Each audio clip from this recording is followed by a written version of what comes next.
ॐ अज्ञानतिमिरान्धस्य ज्ञानाञ्जनशलाकया चक्षुर्मिलितं येन तस्मै श्रीगुरवे नमः। श्रीचैतन्यमनोभीष्टं स्थापितं येन भूतले स्वयं रूपा कदा मह्यं ददाति स्वपदान्तिकम्। वन्देऽहं श्रीगुरो श्रीयुतापदकमलं श्रीगुरोर्वैष्णवांश्च श्रीरूपं साग्रजातं सहगणरघुनाथान्वितं तं सजीवम् साद्वैतं सावधूतं परिजनसहितं कृष्णचैतन्यदेवं श्रीराधा कृष्णपादान् सहगणललिता श्रीयुतान्वितांश्च हे कृष्णा करुणा सिन्धो दीनबन्धो जगत्पते गोपेश गोपिका कान्ता राधा कान्ता नमोऽस्तुते तप्त कांचन गौरांगी राधे वृंदावनेश्वरी शोभानुसुते देवी प्रणमामि हरिप्रिये वाञ्छाकल्पतरुभ्यश्च कृपा सिन्धुभ्य एव च पतितानां पावनेभ्यो वैष्णवेभ्यो नमो नमः। नमो विष्णुपादाय कृष्णप्रेष्ठाय भूतले श्रीमते भक्तिवेदान्त स्वामिनिति नामिने नमस्ते सरस्वते देवे गौरवाणी प्रचारिणे निर्विशेष शून्यवादी पाश्चात्य देशतारिणे जय श्री कृष्ण चैतन्य प्रभु नित्यानंद श्री अद्वैत गदाधर श्रीवासादि गौर भक्त वृंद हरे कृष्णा कृष्णा कृष्णा हरे हरे हरे राम राम हरे हरे। मूकं करोति वाचालं पुंगुं लङ्कायते गिरिं यत्कृपातं महमते श्रीगुरुं परमानन्दमाधवं श्रीचैतन्यमेश्वरं हरि ओं तत् हरे कृष्ण।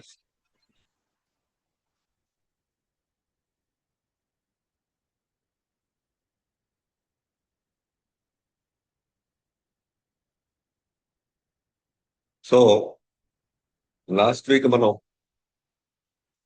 ఏ విషయాల గురించి మనం చర్చించుకున్నాం, ఎవరైనా చెప్పగలరా?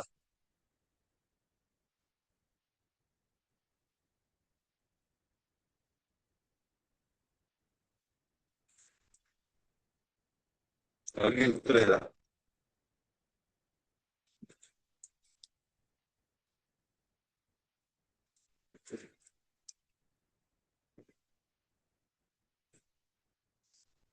ఓకే. యోగ విధానంలో పవిత్రమే అంటే ఓంకారం ద్వారా దేంట్లో? యోగా విధానం ద్వారా దేహాన్ని త్యాగం చేస్తే కనుక కూడా ఆధ్యాత్మిక లోకాలు పొందుతారు. Yeah, yeah. ఆ విషయాలు చెప్పిన యోగ విధానం ద్వారా అంటే యోగ మిశ్ర భక్తి భక్తి మార్గంలో కూడా అవలంబిస్తూ యోగ విధానాలను కూడా కొంచెం పాటించాలని ఆసక్తి ఇంట్రెస్ట్ ఉన్నవాళ్ళు యోగ మిశ్ర భక్తి అంటే యోగ విధానం అష్టాంగ యోగ విధానాలను కూడా పాటిస్తూ భక్తి మార్గంలో వెళ్ళే వాళ్ళు ఎటువంటి ఆ లక్ష్యాన్ని, ఎటువంటి గోల్, ఎటువంటి డెస్టినేషన్ గమ్యాన్ని పొందుతారు. వాళ్ళందరూ కూడా యోగ మిశ్రమ భక్తి చేసేవాళ్ళు. వాళ్ళందరూ కూడా సాలోక్య, వాళ్ళ యొక్క చేసిన విధానం బట్టి సామీప్య, ఆ విధానం ఆ యొక్క గమ్యాలను పొందే అవకాశం ఉంది. దాంతో పాటు మనం కర్మ మిశ్ర భక్తి, జ్ఞాన మిశ్ర భక్తి కూడా చెప్పుకున్నాం. ఎవరికైనా గుర్తుందా?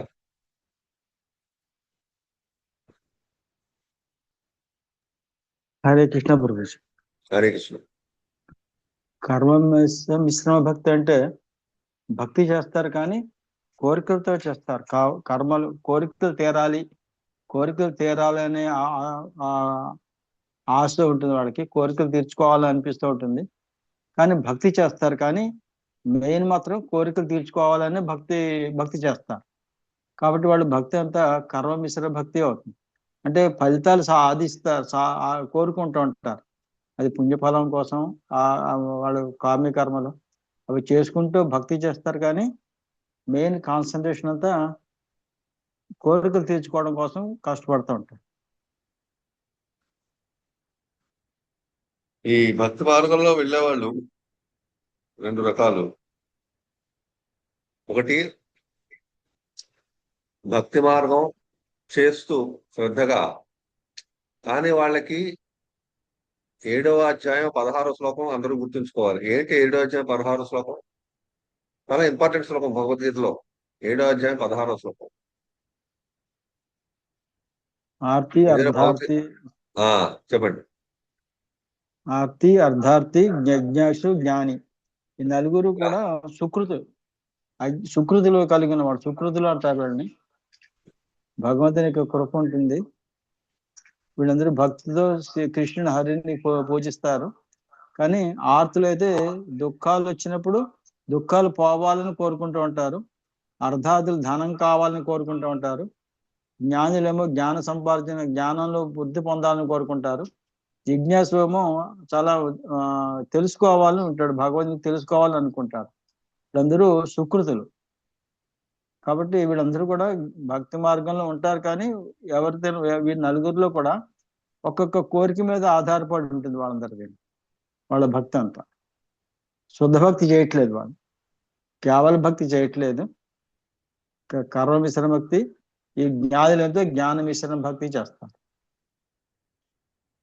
సో ఈ కర్మ మిశ్ర భక్తి చేసిన వాళ్ళు ఈ ఆర్తులు, అర్థార్థులు, జిజ్ఞాసులు అంటే దుఃఖాలని తీర్చుకోవడానికి, జీవితంలో ధన సంపాదన, ఆర్థిక లాభం.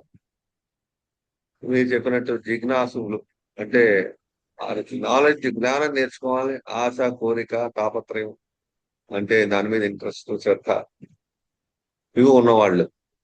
ఈ ముగ్గురు కూడా సకామ భక్తులు. వీళ్ళు సకామ భక్తులు అంటే వాళ్ళు చేస్తున్న భక్తి మార్గంలో వాళ్ళకి ఏదైనా ప్రాబ్లం వచ్చినా ఇమీడియట్ గా భగవంతుని ప్రార్థిస్తారు, ఈ ప్రాబ్లం తీర్చు అని. అలాగే వాళ్ళకి ఏదైనా ఆర్థికమైన ప్రాబ్లం వచ్చినా భగవంతుని ప్రార్థిస్తారు, మాకు ఆర్థికమైన ప్రాబ్లం వచ్చింది, నువ్వు సహాయం చెయ్యని. కొంతమందికి ఏ ప్రాబ్లం ఉండదు, ఆర్థిక ప్రాబ్లం ఉండదు, అలాగే ఏ సమస్యలు, హెల్త్ ప్రాబ్లం లేకపోతే ఫ్యామిలీ ప్రాబ్లమ్స్ ఉండకపోయినా ఎక్కువ ధన సంపాదన కావాలి అనుకునే ఆశ ఉంటుంది. వాళ్ళు మంచిగా భక్తి మార్గాలు చేస్తూ ఉంటారు, అయినా సరే ఎక్కువ ధన సంపాదన కోసం ఆశిస్తూ ఉంటారు, ఎక్కువ ధన సంపాదన కావాలని కోరుకుంటూ ఉంటారు. అలాంటి వాళ్ళు అర్ధార్థులు. ఎలా ఆర్తులు అంటే ప్రాబ్లం వస్తే మాటికి ప్రార్థించేవాళ్ళు. నెక్స్ట్ ఇంకెవరు? జిజ్ఞాసులు. శాస్త్ర జ్ఞానం నేర్చుకోవాలని కోరిక, ఆశ ఉంటుంది. ఏముంటుంది? శాస్త్ర జ్ఞానం నేర్చుకోవాలి. శాస్త్ర జ్ఞానంలో శ్లోకాలు బాగా చెప్పాలి, లేకపోతే శ్లోకాలు చెప్పి ఇంద్రియ తృప్తిని పొందాలి, శ్లోకాల్లో ఒక్కొక్క పదాన్ని బాగా పట్టించాలి, బాగా ఎక్స్ప్లెయిన్ చేయాలి. అలాగే సంస్కృత గ్రామర్, సంస్కృత వ్యాకరణంలో మంచి పాండిత్యం సంపాదించాలి. లేకపోతే భగవద్గీత శ్లోకాల పరంగా, భగవద్గీత యొక్క ఏం జ్ఞానం అయితే భగవద్గీతలో శ్లోకాల పరంగా చెప్పబడింది, ఆ జ్ఞానాన్ని బాగా ఆర్జించాలి. భగవద్గీత జ్ఞానాన్ని బాగా ఆర్జించాలి జిజ్ఞాసువులు వాళ్ళందరూ కూడా. సో ఈ విధంగా భగవద్గీత ద్వారా జ్ఞానాన్ని తెలుసుకోవాలని ఆరాటం తప్పించి శ్లోకాలు బాగా చెప్పడం, రిసైట్ చేయడం, శ్లోకాలు బాగా పలకడం, అలాగే ఒక్కొక్క సంస్కృతంలో వ్యాకరణం ఉండే ఆ వ్యాకరణ యొక్క నియమాలు అవన్నీ సరిగ్గా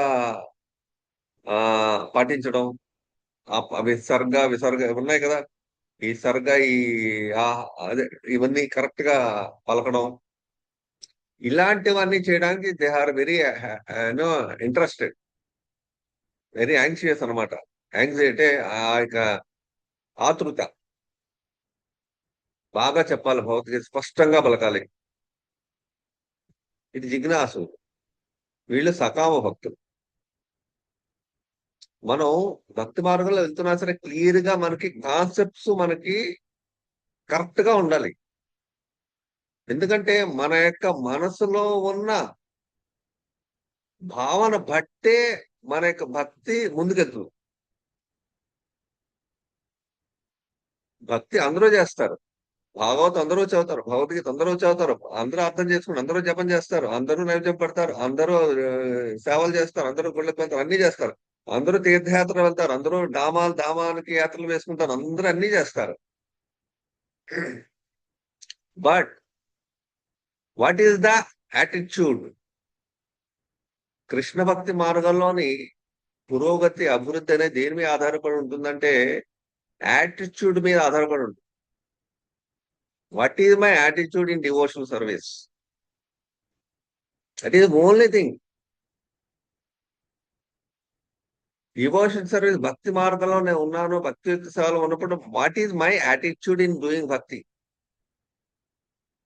కృష్ణ సీస్ ఓన్లీ దట్. కృష్ణుడు అదే చూస్తాడు. ఎందుకంటే నేను ఏ భావంతో నేను చేస్తున్నాను. సో అందువల్లే భక్తిలో ఇన్ని కేటగిరీలు ఉన్నాయి. కర్మ మిశ్ర భక్తి, జ్ఞాన మిశ్ర భక్తి, యోగ మిశ్ర భక్తి, అలాగే భక్తి మిశ్ర కర్మ, భక్తి మిశ్ర జ్ఞాన.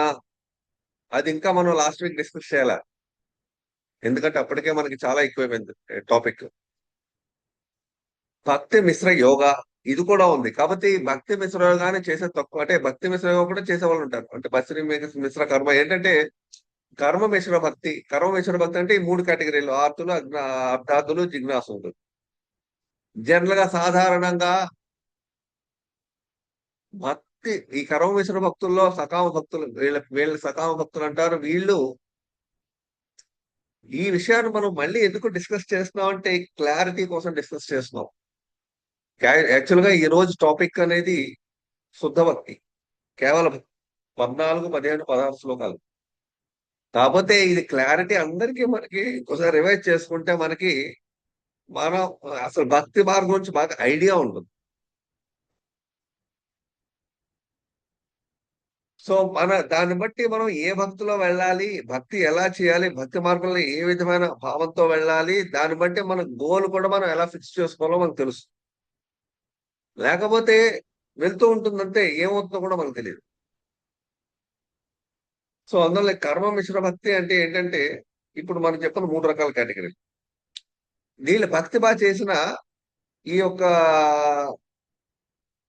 ఓకే కృష్ణుడు వాళ్ళందరినీ మంచి భక్తుల కింద స్వీకరిస్తాడు. స్వీకరించే వాళ్ళకి భగవద్ధామంలో ప్లేసు, పొజిషన్ కూడా ఇస్తాడు. అందరికి వీళ్ళ 3 కేటగిరీలకి కూడా వాళ్ళు భగవద్ధామానికి వెళ్ళే అవకాశం కూడా ఇచ్చేస్తాడు. సాలోక్య, సామీప్య అవన్నీ ఇస్తాడు వాళ్ళకి. ముక్తి వీళ్ళు మిశ్రమ భక్తులు, వాళ్ళందరూ మిశ్రమ భక్తులు. దీన్నే మన ఆచార్యులు ఏం చెప్పారంటే ప్రధానీభూత భక్తి అని చెప్పారు. ప్రధానీభూత భక్తి అంటే ప్రధాన అంటే భక్తి అనేది ప్రధానం దాంట్లో. కాకపోతే కొంచెం ఎప్పుడైనా అప్పుడు ప్రాబ్లం వస్తుంటే ఆ ప్రాబ్లం కోసం ప్రార్థన చేయడం, ఆర్థిక లాభం కోసం అప్పుడు ప్రార్థన చేయడం, ఇవన్నీ ఉంటాయి. అంటే భక్తి అనేది ప్రధానం, వాళ్ళకి మధ్య మధ్యలో ఉంటాయి. అలా కాకుండా కొంతమంది ఎక్కువ కర్మయోగ యాక్టివిటీస్, దేవతారాధన, సంధ్యావందనాలు, అగ్నిహోత్రాలు, అలాగే వర్ణాశ్రమ విధానం అంటే ఏంటి? పర్ఫెక్ట్ గా బ్రాహ్మణులు చేయవలసిన యాక్టివిటీస్ పర్ఫెక్ట్ గా వాళ్ళు చేయాలి. క్షత్రియులు చేయవలసిన యాక్టివిటీస్ పర్ఫెక్ట్ గా వాళ్ళు చేయాలి. వైశ్యులు చేయవలసిన, శూద్రులు చేయవలసిన పర్ఫెక్ట్ గా వాళ్ళు చేయాలి భగవంతుడు ఇచ్చిన రూల్స్ ప్రకారం. మెయిన్ వాళ్ళు పర్ఫెక్ట్ గా చేస్తారు. సంధ్యావందనాలు, అగ్నిహోత్రాలు ఇవన్నీ పర్ఫెక్ట్. అంటే శ్రాద్ధ కర్మలు, ఈ వర్ణాశ్రమ విధానం అంటే ఇవన్నీ పర్ఫెక్ట్ గా నిత్య నైమిత్య కర్మ. నిత్య కర్మ అంటే ఈ అగ్నిహోత్రాలు, సంధ్యావందనాలు ఇవన్నీ రోజు చేసేవి. నైమిత్య కర్మలు అంటే శ్రాద్ధ శరమని, వివాహ ఈ సంస్కారాలు ఇవన్నీ పర్ఫెక్ట్ గా చేస్తారు. వాళ్ళేంటి వర్ణాశ్రమ విధానం పర్ఫెక్ట్ గా ఫాలో అవుతారు. ఈ వాళ్ళకి లైఫ్ అంటే ఏంటంటే ఇవన్నీ పర్ఫెక్ట్ గా ఫాలో అవడమే పర్ఫెక్ట్ జీవితం వాళ్ళకి. భక్తి అనేది ఉంటుంది వాళ్ళకి. శ్రీహరి కృష్ణ మీద, విష్ణు మీద భక్తి ఉంటుంది, కానీ అదంత తీవ్రంగా ఉండదు. అది సెకండరీ, అది వాళ్ళకి. ఇవన్నీ ఫాలో అవడం వాళ్ళకి ప్రైమరీ. వీళ్ళు ఏమంటారంటే యాక్చువల్ గా భక్తి మిశ్ర కర్మ. భక్తి అనేది వాళ్ళకి ప్రైమరీ కాదు, ప్రధానం కాదు. ఇలాంటివన్నీ ప్రధానంగా ఉంటాయి. మనం ఇలాంటి వాళ్ళు చాలా మంది చూస్తాం. ప్రపంచంలో చాలా మంది వీళ్ళే ఉంటారు. వీళ్ళ పరిస్థితి ఏమిటి? భక్తి చేస్తున్నారు కానీ భక్తి అనేది కొంచెం ఉంది, ప్రైమరీ సెకండరీ అది. వీళ్ళ పరిస్థితి ఏమిటి? వాళ్ళు స్వర్గలోక ప్రాప్తి పొందుతారు అని ఆచార్యస్తారు. ఇంతకు ముందు మనం ఏం చెప్పాం? ఇంతకుముందు ఎవరి గురించి మాట్లాడాం? ఎలాంటి వాళ్ళ గురించి? సకామ కర్మ గురించి చెప్పారు. సకామ కర్మ గురించి. సకామ కర్మ. సకామ కర్మ అంటే కర్మ మిశ్ర భక్తి. ఇప్పుడు ఇప్పుడు ఇంతకు ముందు మాట భక్తి మిశ్ర కర్మ అంటే మామూలుగా ప్రపంచంలో ఉండేవాళ్ళు పర్ఫెక్ట్ గా వర్ణాశ్రమ విధానం నిత్య కర్మలను పర్ఫెక్ట్ గా చేసేవాళ్ళు. కానీ ఈ సకామ భక్తులు ఏంటి? భక్తి వాళ్ళకి ఎక్కువ, ప్రధానంగా భక్తికి ఎక్కువ ప్రాధాన్యత ఇచ్చి మధ్య మధ్యలో ఇవన్నీ ఉంటాయి. అప్పుడప్పుడు సంధ్యావందనాలు చేస్తారు, అప్పుడప్పుడు ఈ అగ్నిహోత్రాలు చేస్తుంటారు, అప్పుడప్పుడు ఈ వర్ణాశ్రమ విధానం రూల్స్ రెగ్యులర్ గా పర్ఫెక్ట్ గా ఫాలో అవుతారు. ఇప్పుడు బ్రాహ్మణులందరూ అదే ఫాలో అయ్యేది. మనం గుళ్ళలో తమిళనాడులో అనేది చూస్తే పర్ఫెక్ట్ గా సిస్టమ్ అంతా వాళ్ళు చాలా పర్ఫెక్ట్ గా ఫాలో అవుతారు. కొంతమంది అయ్యర్స్, అయ్యంగార్స్ అని, అయ్యర్స్ కూడా, ఈవెన్ అయ్యంగార్స్ కూడా, కొంతమంది అయ్యర్స్ ఎక్కువ పర్ఫెక్ట్ గా ఫాలో అవుతారు. ఆంధ్రాలో కూడా మనకి పర్ఫెక్ట్ గా మనం చూడం, ఈ ఊళ్ళో తమిళనాడు పర్ఫెక్ట్ గా చేస్తారు వాళ్ళు. కాకపోతే భక్తి towards Krishna or Vishnu is secondary. అది ఏమవుతుంది? సకామ భక్తి కింద రాదు, వాళ్ళు సకామ కర్మ కింద వస్తుంది. అంటే సకామ కర్మ కాదు, వాళ్ళు సకామ భక్తి కింద రారు, భక్తి మిశ్ర కర్మ కింద వస్తుంది. అంటే కర్మ అనేది మెయిన్, వాళ్ళకి భక్తి అనేది సెకండరీ. సో అలాంటి వాళ్ళు స్వర్గలోక ప్రాప్తి. ఈ సకామ భక్తులు శ్రీకృష్ణ చెప్పిన చతుర్విధ భజంత శ్లోకంలో ఆత్మ జిజ్ఞాస వాళ్ళు సకామ భక్తులు కాబట్టి వాళ్ళకి భగవంతుడు భగవద్ధామాన్ని ప్రాప్తి డైరెక్ట్ గా ఇస్తున్నాడు. సో ఈ దాంట్లో 4వ కేటగిరీ ఉంది. ఎవరు? జ్ఞానులు. ఈ జ్ఞానులు ఏంటి? వాళ్ళు ఎటువంటి లాభాన్ని, ఎటువంటి దేన్ని కోరరు. వాళ్ళు మామూలుగా జ్ఞానయోగం చేసేవాళ్ళు కాదు, జ్ఞానయోగం భక్తి యోగాన్ని పాటించేవాళ్ళు వాళ్ళు. కాకపోతే జ్ఞానం మీద వాళ్ళకి ఎక్కువ కొంచెం ఆరాటం ఎక్కువ ఉంటుంది. ఇంకా వాళ్ళ ప్యూర్ భక్తి కింద రాలేదు వాళ్ళు. వాళ్ళు శాంత రతిని పొందుతారు. వాళ్ళు ఏమి కోరట్లేదే, ఆర్ధార్థ జిజ్ఞాసు కేటగిరీలో వాళ్ళు లేరు. వాళ్ళు ఏమి కోరట్లేదు భగవంతుడి దగ్గర నుంచి. అన్ని వాళ్ళు చేసేవన్నీ కూడా నిష్కామ కర్మ చేస్తున్నారు. అంటే వాళ్ళు దేన్ని భగవంతు నుంచి కోరట్లేదు, ఎటువంటి ప్రాబ్లం వచ్చినా ఏమి అడగరు, ఎలాంటి కష్టం వచ్చినా భరిస్తూ భగవంతునికి తృప్తిగా భక్తి చేస్తూ ఉంటారు. ఎలాంటి సిచ్యువేషన్ ఉన్నా భక్తి చేస్తూ ఉంటారు. వాళ్ళకి జ్ఞానం మీద కొంచెం ఆరాటం ఉంటుంది. అలాంటి వాళ్ళు శాంత రతిని పొందుతారు. వాళ్ళకి మళ్ళీ భగవంతుతో సంబంధం ఉండదు. ప్రేమ అనేది కంప్లీట్ డిఫరెంట్ ఐటమ్. ప్రేమ అనేది ఓన్లీ శుద్ధ భక్తి ద్వారా సాధ్యం అవుతుంది, కేవల భక్తి, భావ ప్రేమ అనేది. సో ఇది కేటగిరీస్ అన్నమాట, మనకి క్లియర్ గా ఎక్స్ప్లెయిన్ చేశారు.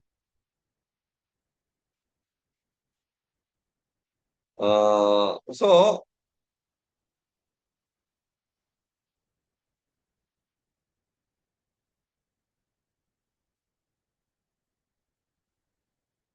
అలాంటి వాళ్ళు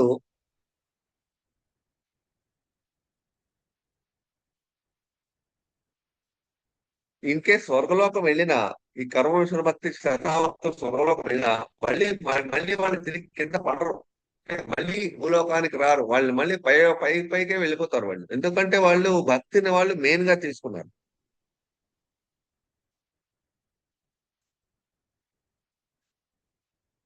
సో వాళ్ళు ఏమవుతుంది, ఈ ఈ జ్ఞానం 4వ కేటగిరీ ఏంటి? మనకు వీళ్ళు విశ్వవంచ కోటాకర్ ఏం రాస్తున్నారు, వాళ్ళు ఈ 3 కేటగిరీల కన్నా హైయెస్ట్ వాళ్ళు. వాళ్ళు ఆ వాళ్ళకి ఎగ్జాంపుల్ ఏంటి? సనక సనందనాథులు, సుఖదేవ గోస్వామి. అలాగే ఆర్తులకి ఎగ్జాంపుల్ ఏంటి? గుర్తుంది ఎవరికైనా?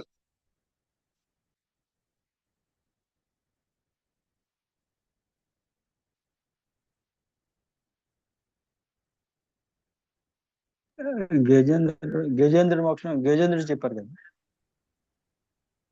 గజేంద్రుడు ఆర్తి. అంటే కష్టాల్లో వెంటనే ప్రార్థించాడు. అలాగే అర్ధార్థ ఎవరు ఎగ్జాంపుల్? ఇంకెవరైనా చెప్పొచ్చు.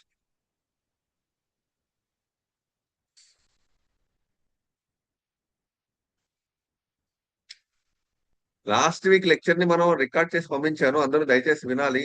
ఈ వారం కూడా రికార్డ్ చేసి పంపిస్తున్నాను, అందరూ వినండి. ఎందుకంటే ఈ కాన్సెప్ట్స్ మనం సరిగ్గా లేకపోతే, విషయాలు సరిగ్గా మనం అర్థం చేసుకో, భక్తి మార్గంలో మనం ఎటు వెళ్తున్నాం, మన పొజిషన్ ఇప్పుడు ఏమిటి, ఇవన్నీ మనకు తెలియకుండా పోతాయి. హరే కృష్ణ ప్రభుజీ, ప్రణామాలు. ధ్రువ మహారాజు ప్రభుజీ, ధ్రువుడు. ధ్రువ మహారాజు అర్ధార్థి. ధ్రువ మహారాజు అసలు మెయిన్ ఎవరు, తన తండ్రి కన్నా పెద్ద లోకాన్ని సంపాదించాలనే ఉద్దేశంతో వెళ్ళాడు. వెళ్ళి కానీ ఎప్పుడైతే విష్ణువుని చూసాడో అవన్నీ పోయాయి. నేను ఒక వజ్రాన్ని పొందాను ఇప్పుడు, కానీ ఒక గాజు ముక్క కోసం నీ దగ్గరకు వచ్చాను, నేను నీ మీద ధ్యానం చేశాను గాజు ముక్క కోసం, ఎంత వ్యర్థమైన పని చేశానో నీ కోసం ఎలా ఆరాటపడ్డాను నేను, అసలు నిన్ను పొందిన తర్వాత నాకు ఇంకేమీ దేని మీద ఆశ లేదు అని చెప్పాడు. సో అందువలన అర్ధార్థి అయినా సరే విష్ణు ఏమన్నాడు, నువ్వు దేనికోసం వచ్చో అది నీకు ఇస్తాను అని చెప్పి ధ్రువలోకం ఇచ్చాడు ఆయన. సో అందువలన అర్థార్థి. నెక్స్ట్ వీళ్ళెవరు, జిజ్ఞాసులు. సనక సనందనాథ్ ఓ వాడు జ్ఞానులోకి వచ్చారు మర్చిపోయి. యా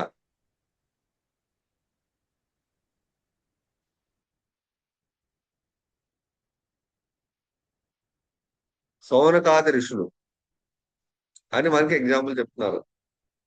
సౌనకాది ఋషులు జిజ్ఞాసులు అనమాట. భాగవతం మొదట్లో మనం చూస్తే 1, 2 చాప్టర్లో వాళ్ళు చాలా జిజ్ఞాసులుగా ఉంటారు. 6 క్వశ్చన్లు అడుగుతారు. 6 క్వశ్చన్స్ ఆఫ్ శ్రీమద్ భాగవతం బాగా ఫస్ట్ చాప్టర్ లోనే ఉంటుంది.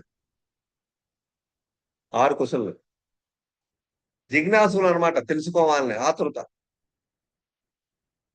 సో ఇది అన్నమాట. వీళ్ళు ఫస్ట్ ముగ్గురు కూడా కర్మ మిశ్ర భక్తి చేసిన వాళ్ళు కాబట్టి సాలోక్య భగవత్ ధామానికి వెళ్తారు. వాళ్ళకి ముక్తి అనేది వస్తుంది, అంటే భగవంతుడు ఉన్న లోకానికి వెళ్తారు. ఈ జ్ఞాన మిశ్ర భక్తి 4వ టైప్ జ్ఞానులు, వాళ్ళు శాంతరతిని పొందుతారు. సనక సనందనాథులు, సుఖదేవ గోస్వామి. కానీ సుఖదేవ గోస్వామి స్పెషల్ కేటగిరీ. ఎందుకంటే ఆయనకి భగవంతుని యొక్క శ్రీకృష్ణ యొక్క స్పెషల్ ప్రత్యేకమైన కరుణ వల్ల ప్రేమలో అతి ఉన్నత స్థానం ఆయనకి దొరికింది. యాక్చువల్ గా జ్ఞాన మిశ్ర భక్తి, ఈ జ్ఞాన కేటగిరీలో ఉన్నవాళ్ళు శాంత రతిని మాత్రమే పొందుతారు, శాంత ప్రేమను పొందరు. శాంత ప్రేమ వాళ్ళకి రాదు, శాంత రతి మాత్రమే వాళ్ళకి లభిస్తుంది, శాంత ప్రేమ కూడా వాళ్ళకి రాదు. కానీ సుఖదేవ గోస్వామికి అతి ఉన్నతమైన ప్రేమ పొజిషన్ వాళ్ళకి వచ్చింది. సుఖదేవ గోస్వామి మాత్రం అది శ్రీకృష్ణ స్పెషల్ మర్సీ. సంఘ సనందనాథుల కన్నా సుఖదేవ గోస్వామికి వచ్చింది. సో ఈ సకామ భక్తి చేసేవాళ్ళు వాళ్ళ సాధనలో నిష్కాముల కింద మారారు అనుకోండి, అప్పుడు వాళ్ళు ఏమవుతారు, సకామ భక్తి చేస్తున్నారు, చేస్తూ కొన్నాళ్ళకి వాళ్ళకి మనం ఎందుకు కృష్ణ అడగాలి, మన ప్రాబ్లమ్స్ వస్తే మనకి ఏమైనా ధనం మీద ఆశ, పేరు ప్రతిష్ట మీద ఆశ, వీటి మీద ఆర్థిక లాభం, వీటి మీద మనకి ఎందుకు అనవసరంగా ఆశ, మనకి అక్కర్లేదు మనం అని కొన్నాళ్ళ పాటు వాళ్ళకి ఈ కోరికలు కోరుతారు. వాళ్ళకి ఆ కోరికలు ఉంటాయి, లేకపోతే ప్రాబ్లమ్స్ ప్రాప్తిస్తూ ఉంటారు. కొన్నాళ్ళ తర్వాత మారిపోతారు. మారిపోయి ఎందుకు ఏం అడగకూడదు, మనం కృష్ణ ఏమడకుండా శుద్ధంగా మనం భక్తి చేద్దాం అనుకున్న వాళ్ళు కృష్ణ ఏం అడగరు. అలాంటి వాళ్ళు కర్మ మిశ్ర భక్తి చేస్తున్న వాళ్ళు అదే లైఫ్ లో జ్ఞాన మిశ్ర భక్తుల కింద మారిపోతారు. Because they are not asking Krishna. Previously ఇంతకు ముందు సంవత్సరాలు కృష్ణ అడిగేవారు, ఇప్పుడు అడగడం మానేశారు. అంటే జ్ఞాన మిశ్ర భక్తి కింద వాళ్ళు మారారు అన్నమాట. సో అప్పుడు వాళ్ళకి ఏమవుతుంది,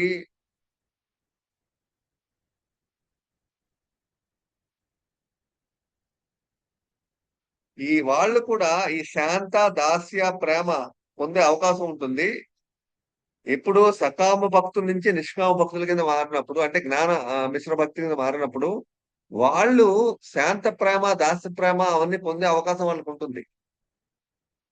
ఎప్పుడు వాళ్ళకు ఉంటుంది అవకాశం? ఈ జన్మలో కానీ ముందు జన్మల్లో కానీ ఏ శుద్ధ భక్తుల యొక్క సాంగత్యం వాళ్ళకి దొరికింది అనుకోండి, అప్పుడు వాళ్ళు శాంత ప్రేమ దాస్య ప్రేమ ఆ లైన్ లో వెళ్ళడానికి అవకాశం ఉంటుంది. ఎందుకు కలిగింది వాళ్ళకి అది? శుద్ధ భక్తుల సాంగత్యం వాళ్ళకి ఈ జన్మలో ముందు జన్మలో దొరికింది వాళ్ళకి. అప్పుడు వాళ్ళకి ఈ కర్మ మిశ్ర భక్తి చేస్తున్నారు, సడన్ గా వాళ్ళని కృష్ణ అడగడం మానేశారు, జ్ఞాన మిశ్ర భక్తి కింద మారారు. మిశ్ర భక్తి కింద మారిన తర్వాత పూర్వ జన్మలో ఈ జన్మలో శుద్ధ భక్తుల సాంగత్యం దొరికింది. అప్పుడు వాళ్ళకి శాంత ప్రేమ దాస్య ప్రేమ వాళ్ళకి వస్తుంది. అదే శుద్ధ భక్తుల సాంగత్యం లేకపోతే వాళ్ళు జ్ఞాన మిశ్ర భక్తుల కింద ఉండే శాంత రచనే పొందుతారు. శాంత ప్రేమని దాస్య ప్రేమని పొందే అవకాశం లేదు. అంటే ఇక్కడ మనం నేర్చుకోవాల్సిన విషయం ఏంటి? శుద్ధ భక్తుల సాంగత్యం చాలా అవసరం, లేకపోతే మనకి ప్రేమ అనేది రాదు. అదే కర్మ మిశ్ర భక్తి కింద ఉండిపోయారు అనుకోండి, మధ్య మధ్య కృష్ణ అడుగుతూ అన్ని రకాలు చేస్తూ వాళ్ళు వైకుంఠధామం వెళ్ళినా సరే సాలోక్య అంతే, దాంతో ఫినిష్, ఇంకంతే ఉండదు. ప్రేమ దశకు వెళ్ళే అవకాశమే లేదు. ఎందుకంటే ఒకసారి అక్కడికి వెళ్ళిన తర్వాత హ్యాపీగా సెటిల్ అయిపోతారు అంతే. సో ఇది డిఫరెంట్ స్టేజెస్ మనకు ఆచార్య క్లియర్ గా మనకి ఎక్స్ప్లెయిన్ చేశారు అనమాట. ఇప్పుడు అందరికి క్లారిటీ వచ్చిందా?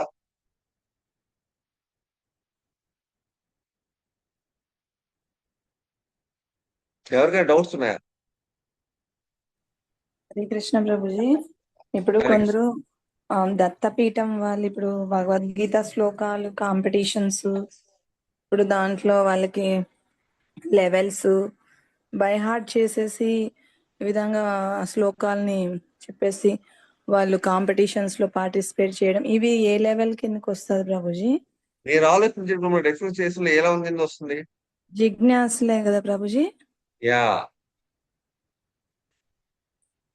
వాళ్ళకి నేర్చుకోవాలి, బాగా శ్లోకాలు చెప్పాలి, మంచి స్పష్టంగా పలకాలి, ఒక్కొక్క దానికి అందరు మంచి మమ్మల్ని అప్రిషియేట్ చేయాలి, అబ్బా గ్రేట్, వీళ్ళు అన్ని నలుగురు నేర్చుకున్నారు నాకు ఫస్ట్ ప్రైజ్ రావాలి. లేకపోతే నేను బాగా కొంతమంది ఆ ఫస్ట్ ప్రైజ్ రావాలని కోరుకోకపోయినా ఆ శ్లోకాలు చెప్పడంలో సాటిస్ఫాక్షన్ ఉంటుంది, ఆ వ్యాకరణం ఆ స్పెల్లింగ్లు కరెక్ట్ గా పలకడంలో సాటిస్ఫాక్షన్ ఉంటుంది. ఎవరికి వాళ్ళని గొప్ప చెప్పుకోకర్లేదు, వాళ్ళకి ఏమీ అంత ఆశ ఉండదు, సంపాదన కోరికే ఉండదు. కానీ వాళ్ళకి ఏమనిపిస్తుందంటే నేను బాగా నేర్చుకుంటున్నాను భగవద్గీత, శ్లోకాలు బాగా చెప్తున్నాను, అందుకని నేను బాగా నేర్చుకుంటున్నాను భగవద్గీత. వాళ్ళకి ఆ సాటిస్ఫాక్షన్ ఉంటుంది, అది జిజ్ఞాస ఉంది, బాగా. అలాగే వాళ్ళు భగవద్గీత మనకి జీవితంలో ఏం చెప్పిందో అదేమిటి, కృష్ణుడు ఏం మన నుంచి ఎక్స్పెక్ట్ చేస్తున్నాడు, ఏం ఆశిస్తున్నాడు, ఇవన్నీ పెద్దగా వాళ్ళకి ఇంట్రెస్ట్ ఉండదు. నేను అదే చాలా మందిని అడిగాం ప్రభుజీ, దత్తం పీఠం వాళ్ళని, శ్లోకాలు మాత్రం తెలుసు, వాటి మీనింగ్స్ తెలియదు మాకు, అవన్నీ ఏం తెలియదు అని చెప్పారు ప్రభుజీ. యా, సో కానీ కొంతమంది ఏంటంటే ఆ శ్లోకాలు భగవద్గీత మంచి బుక్ నేర్చుకుంటారని, కానీ కృష్ణు మీద వాళ్ళకి నమ్మకం పూర్తిగా ఉండదు. భగవంతుని మీద నమ్మకం పూర్తిగా ఉండదు. భగవంతుని మీద పూర్తిగా శ్రీకృష్ణ దేవాది దేవుడు అని అడిగారు, మీరు చెప్పండి సమాధానం, శ్రీకృష్ణ దేవాదేవుడు మీరు పూర్తిగా 100% మీ హృదయంలో నమ్ముతున్నారా అని అడిగారు అనుకోండి, వాళ్ళు చెప్పలేరు సమాధానం. కొంతమందికి పూర్వజన్మలో ఈ జన్మలో సుకృతి వలన ఆ హృదయంలో 100% శ్రీకృష్ణ దేవాదేవుడు అనే ఒక విషయం వాళ్ళకి రియలైజేషన్ ఉంటుంది, అనుభవం ఉంటుంది, అంటే ఆ అనుభూతి ఉంటుంది. కొంతమందికి ఉండదు, ఆ శ్లోకాలు బాగా చెప్పినా సరే. అలాంటి వాళ్ళు అడిగిన సమాధానం చెప్పలేరు. సో వాళ్ళకి ఏమవుతుందంటే సుకృతి అవుతుంది అంతే, పుణ్యకర్మ అయిపోతుంది అంతే. ఎందుకంటే భక్తి మార్గంలో యాక్చువల్గా వాళ్ళు లేరు. ఇదంతా ఏంటంటే భక్తి మిశ్ర కర్మ, అంటే కర్మ. ఈ భగవద్గీత నేర్చుకోవడం మంచి పుణ్యకర్మ అంతే. భక్తిలో వెళ్ళాలి, భగవద్గీత ద్వారా భక్తిలో వెళ్ళాలని ఆశ కోరిక వాళ్ళకు ఉండదు, అవునా కదా? అవును ప్రభుజీ. సో భగవద్గీతల ద్వారా భక్తుల మార్గంలో వెళ్ళాలని కోరిక ఆశ ఉండదు, కానీ నలుగురు ముందు బాగా శ్లోకాలు చెప్పాలని ఉంటుంది. That is okay. కృష్ణ శ్రీకృష్ణుడు అందరి కోరికల్ని వాళ్ళకి ఏది నచ్చితే అది ఏర్పాటు చేసాడు. అందరూ ఉండవు. నీకేం కావాలో అది ఏర్పాటు చేయి, మనకి ఏం కావాలో అది ఇస్తాను. నాకు ఏం కావాలి, భక్తి మార్గంలో శుద్ధమైన భక్తి కావాలా, ఓకే ఈ మార్గంలో వెళ్ళు. లేదు నాకు కొంచెం కొంచెం కర్మ కూడా దానికి యాడ్ చేయాలి, ఈ మార్గంలో వెళ్ళు. దానికి పూర్తిగా కర్మ ఉండాలి, కొంచెం భక్తి ఉండాలి, ఓకే ఆ మార్గంలో వెళ్ళు. నీకు ఏ మార్గంలో వెళ్ళాలో ఆ మార్గంలో వెళ్ళు, నీకు అన్ని మార్గాలు నీకు ఎదురుగుండా ఉన్నాయి అని చెప్తాడు. సో అందువల్ల ఈ యొక్క డిఫరెన్సెస్ మనం తెలియక మనం వెళ్తున్న మార్గం 100% పర్ఫెక్ట్, మనం భగవద్ధామానికి వెళ్ళిపోతాం అనుకుంటే కుదరదు. ఎందుకంటే మనం ఏ విధమైన భావంతో ఏం చేస్తున్నామో కూడా, కృష్ణ ఇది not a what you call, కొంతమంది చెప్తుంటారు devotees, Krishna is not a fool because he knows everything how the people act. ఎందువల్లంటే మనం మనం ఏం చేస్తున్నా సరే, ఏ భావంతో చేస్తున్నా కృష్ణ కెన్ అండర్స్టాండ్. ఆ భావాన్ని బట్టే అందుకే ఆయన పేరేంటి, భావగ్రాహి జనార్దన. నీ భావాన్ని బట్టి మనకి రిజల్ట్ ఇస్తాడు. ఎలాంటి యాటిట్యూడ్ లో మనం చేస్తున్నాం యాక్టివిటీ, దాన్ని బట్టే రిజల్ట్ ఇస్తాడు. కానీ స్పష్టంగా శ్లోకాలు పలకచ్చు, బాగా మంచి రాగంతో పాడచ్చు, but what is my bhav, what is my attitude, Krishna sees only that.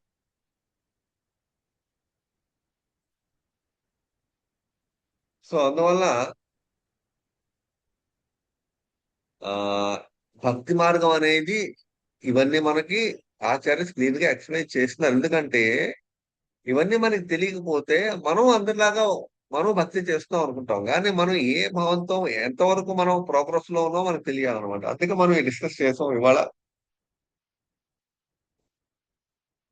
ఈ శుద్ధ భక్తి అంటే ఏంటి అంటే, ఈ కర్మ మిశ్ర భక్తి, జ్ఞాన మిశ్ర భక్తి, యోగ మిశ్ర భక్తి ఏమీ పాటించరు. ఓన్లీ శుద్ధమైన భక్తి మార్గం అంతే.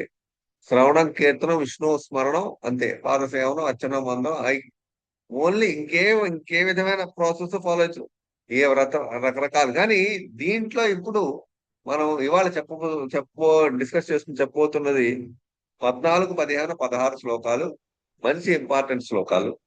ఈ 3 శ్లోకాలు శుద్ధ భక్తి మార్గం చెప్తాయి. ఈ 3 శ్లోకాల్లో మనం క్లియర్ గా అర్థం చేసుకుందాం డిఫరెన్సెస్ ఎలా ఉంటాయని.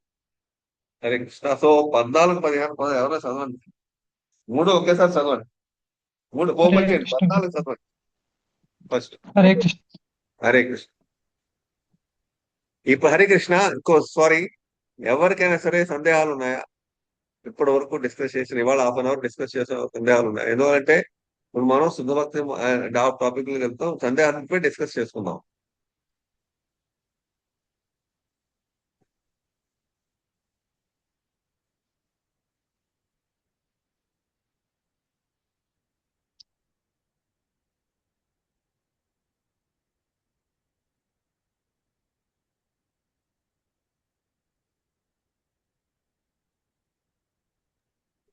ఇక్కడ క్లారిటీ వచ్చింది ప్రభుజీ.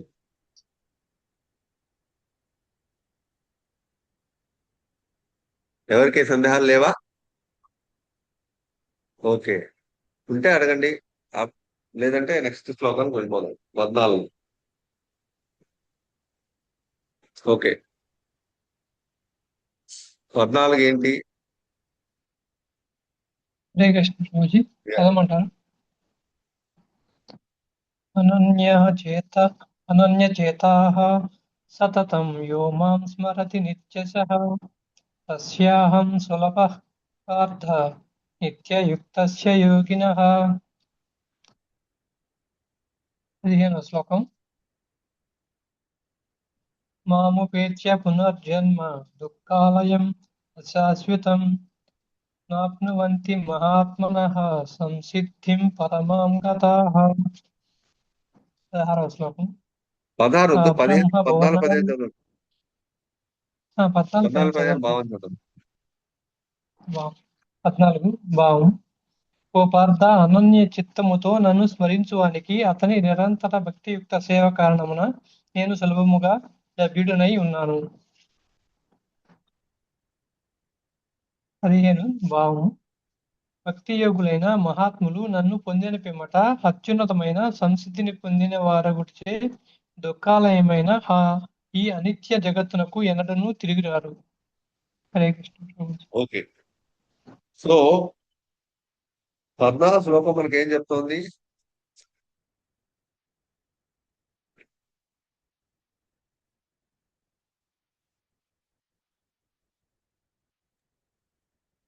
అన్ని వేళల నిరంతరమైన భక్తియుక్త సేవ కారణముగా అనన్య చిత్తముతో, అంటే మన మనసు కృష్ణు మీద తప్పించి మిగతా వేటి మీద కూడా వెళ్ళదు, వెళ్లకుండా ఉండేవాళ్ళు. అంటే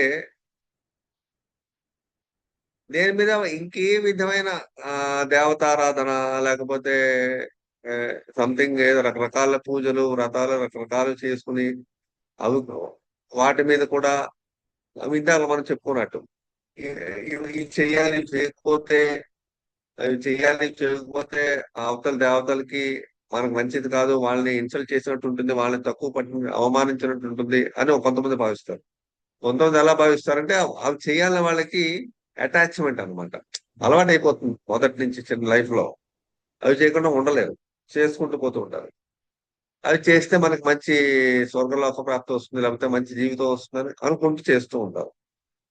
అవి అటాచ్మెంట్ అనమాట. అవేమీ కాకుండా అనన్య చిత్తముతో ఎటువంటి ఆ విషయాల మీద మా మనసు దేని మీద ఆరాటం ఉండదు. ఆ విధంగా చేసిన వాళ్ళు సులభంగా శ్రీకృష్ణుని పొందగలరు. సో ఇప్పటి వరకు శ్రీకృష్ణుడు మనకి కర్మ మిశ్ర భక్తి, అలాగే జ్ఞాన మిశ్ర భక్తి ఇవన్నీ చెప్పి ఇప్పుడు కేవల భక్తి గురించి చెప్తున్నాడు.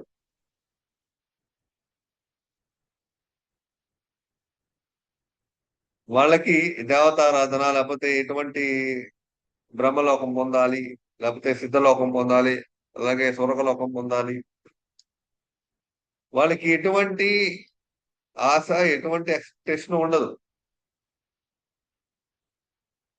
ప్రతి క్షణం ప్రతి రోజు కృష్ణుని మాత్రమే స్మరిస్తారు. వాళ్ళకి కొంతమంది ఈ సమయంలోనే జపం చేయాలి, ఈ సమయంలోనే భగవద్గీత భాగవతం చదవాలి అనే కండిషన్స్ రూల్స్ ఉంటాయి. అలాంటి కూడా వాళ్ళు ఏం పట్టించుకోరు. అలాంటి ఎప్పుడైనా భగవద్గీత భాగవతం చదువుతారు, ఎప్పుడైనా జపం చేస్తారు. రాత్రి కాదు, పొగలు కాదు, సాయంత్రం కాదు, మిడ్ నైట్ అర్ధరాత్రి కాదు, ఎప్పుడైనా సరే వాళ్ళకి ఇక్కడే చేయాలి, అక్కడే చేయాలి, గుడిలోనే చేయాలి, దేవుడి ముందే జపం చేయాలి, దేవుడి ముందే భగవద్గీత చదవాలి. కొంతమంది అలాగే ఆలోచిస్తారు కదా, దేవుడి ముందు కూర్చొని జపం చేయాలనుకుంటారు. కొంతమంది గుళ్ళోకి వెళ్ళి జపం చేయాలి, లేకపోతే గుళ్ళో ఉంటే భగవద్గీత చదవాలి, కొంతమంది భక్తులతో ఉండే భగవద్గీత చదవాలి, కొంతమంది ఈ విధంగా రకరకాల మనుషులు అనమాట. ఇలాంటివే వాళ్ళకు ఉండవు. ఇలాంటి ఏమంటాం ఈ విధమైన మానసిక కల్పనలు వాళ్ళకు ఉండవు. అంటే ఆ విధంగా అనమాట. వాళ్ళు ఎప్పుడు కూడా భక్తియుక్త సేవలో ఉంటారు. మనసు ఎప్పుడు కూడా వాళ్ళు ఎక్కడున్నా, ఏం చేస్తున్నా, ఏం చేయకపోయినా, ఎలాంటి పొజిషన్ ఉన్నా కృష్ణుని స్మరించుకుంటూ ఉంటారు. కృష్ణుడి మీద అట్రాక్షన్ పొందుతూ ఉంటారు. కృష్ణు యొక్క అందానికి, కృష్ణు యొక్క గుణాలకి, లీలలకి, నామానికి ఎక్కువ అట్రాక్ట్ అవుతారు. వాళ్ళు ఎప్పుడు కృష్ణుని మీద ఆలోచిస్తూ ఉంటారు అనమాట.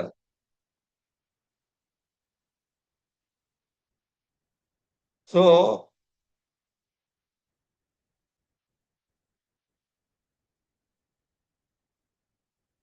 ఇలాంటి వాళ్ళు శ్రీకృష్ణుతోని దాస్య, సఖ్య, వాత్సల్య, మాధుర్య, శ్రీకృష్ణు కొలిచారంటే వాత్సల్య, సఖ్య, మాధుర్య సంబంధాన్ని పెట్టుకోవడం ట్రై చేస్తారు. నారాయణ కొలిచారంటే శాంత, దాస్య సంబంధాన్ని పెట్టుకోవడం ట్రై చేస్తారు. ఇలాంటి వాళ్ళు అని మనకి టాకూర్ మనకు చెప్తున్నారు అనమాట. ఇప్పుడు మనం వీళ్ళ బలదేవ్ విద్యాభూషణ్ కామెంటరీ విందాం.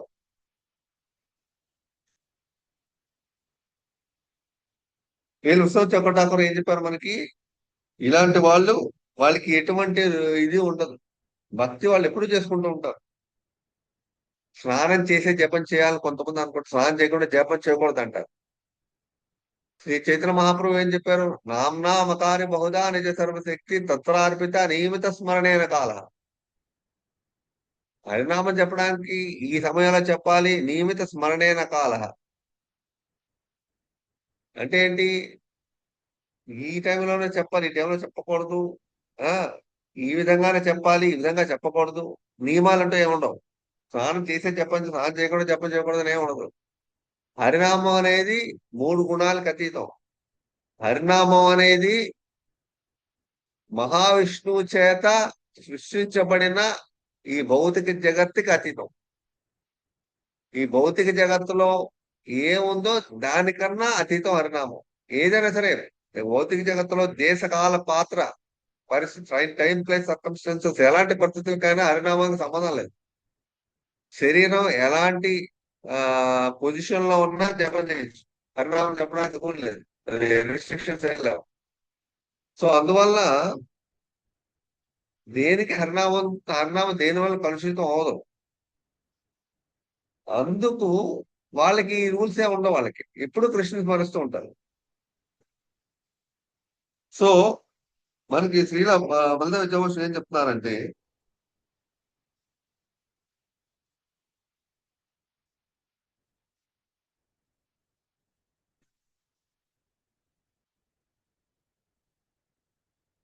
ఇక్కడ ఏంటి,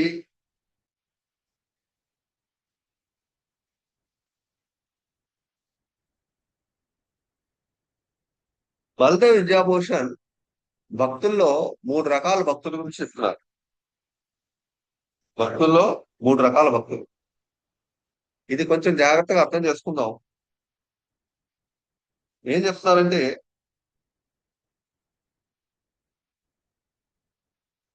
ఒక భక్తుడు ఏ విధంగా ఉంటాడంటే వర్ణాశ్రమ విధానాలు పర్ఫెక్ట్ గా చేస్తాడు.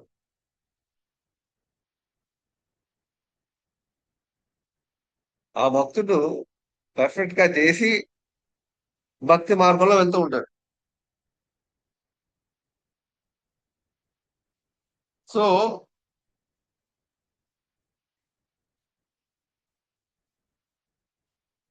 ఈ వర్ణాశ్రమ విధానాలు చేసి పర్ఫెక్ట్ గా భక్తి మార్గంలో వెళ్ళడం వల్ల ఆ భక్తుడికి వచ్చే ఫలితం ఏంటి, ఇందాక మనం చెప్పుకున్నాం.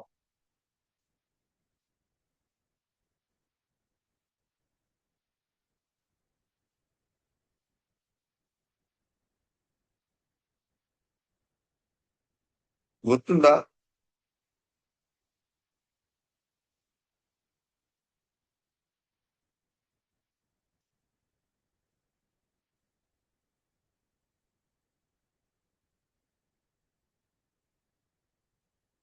గుర్తులేదా? వర్ణాశ్రమ విధానం అంటే అర్థం ఏంటి, శాస్త్ర నియమాల ప్రకారం పర్ఫెక్ట్ గా అన్ని ఆచరించేవాళ్ళు. అగ్నిహోత్రం, సంధ్యావందనం, త్రికరణ శుద్ధి, నిత్య నైమిత్తిక కర్మ, ఇవన్నీ పర్ఫెక్ట్ గా రోజు ఆచరించేవాళ్ళు. వీళ్ళే వర్ణాశ్రమ విధానం పర్ఫెక్ట్ గా పాటిస్తారు, బ్రాహ్మణులు అందరూ కూడా. ఇలాంటి వాళ్ళు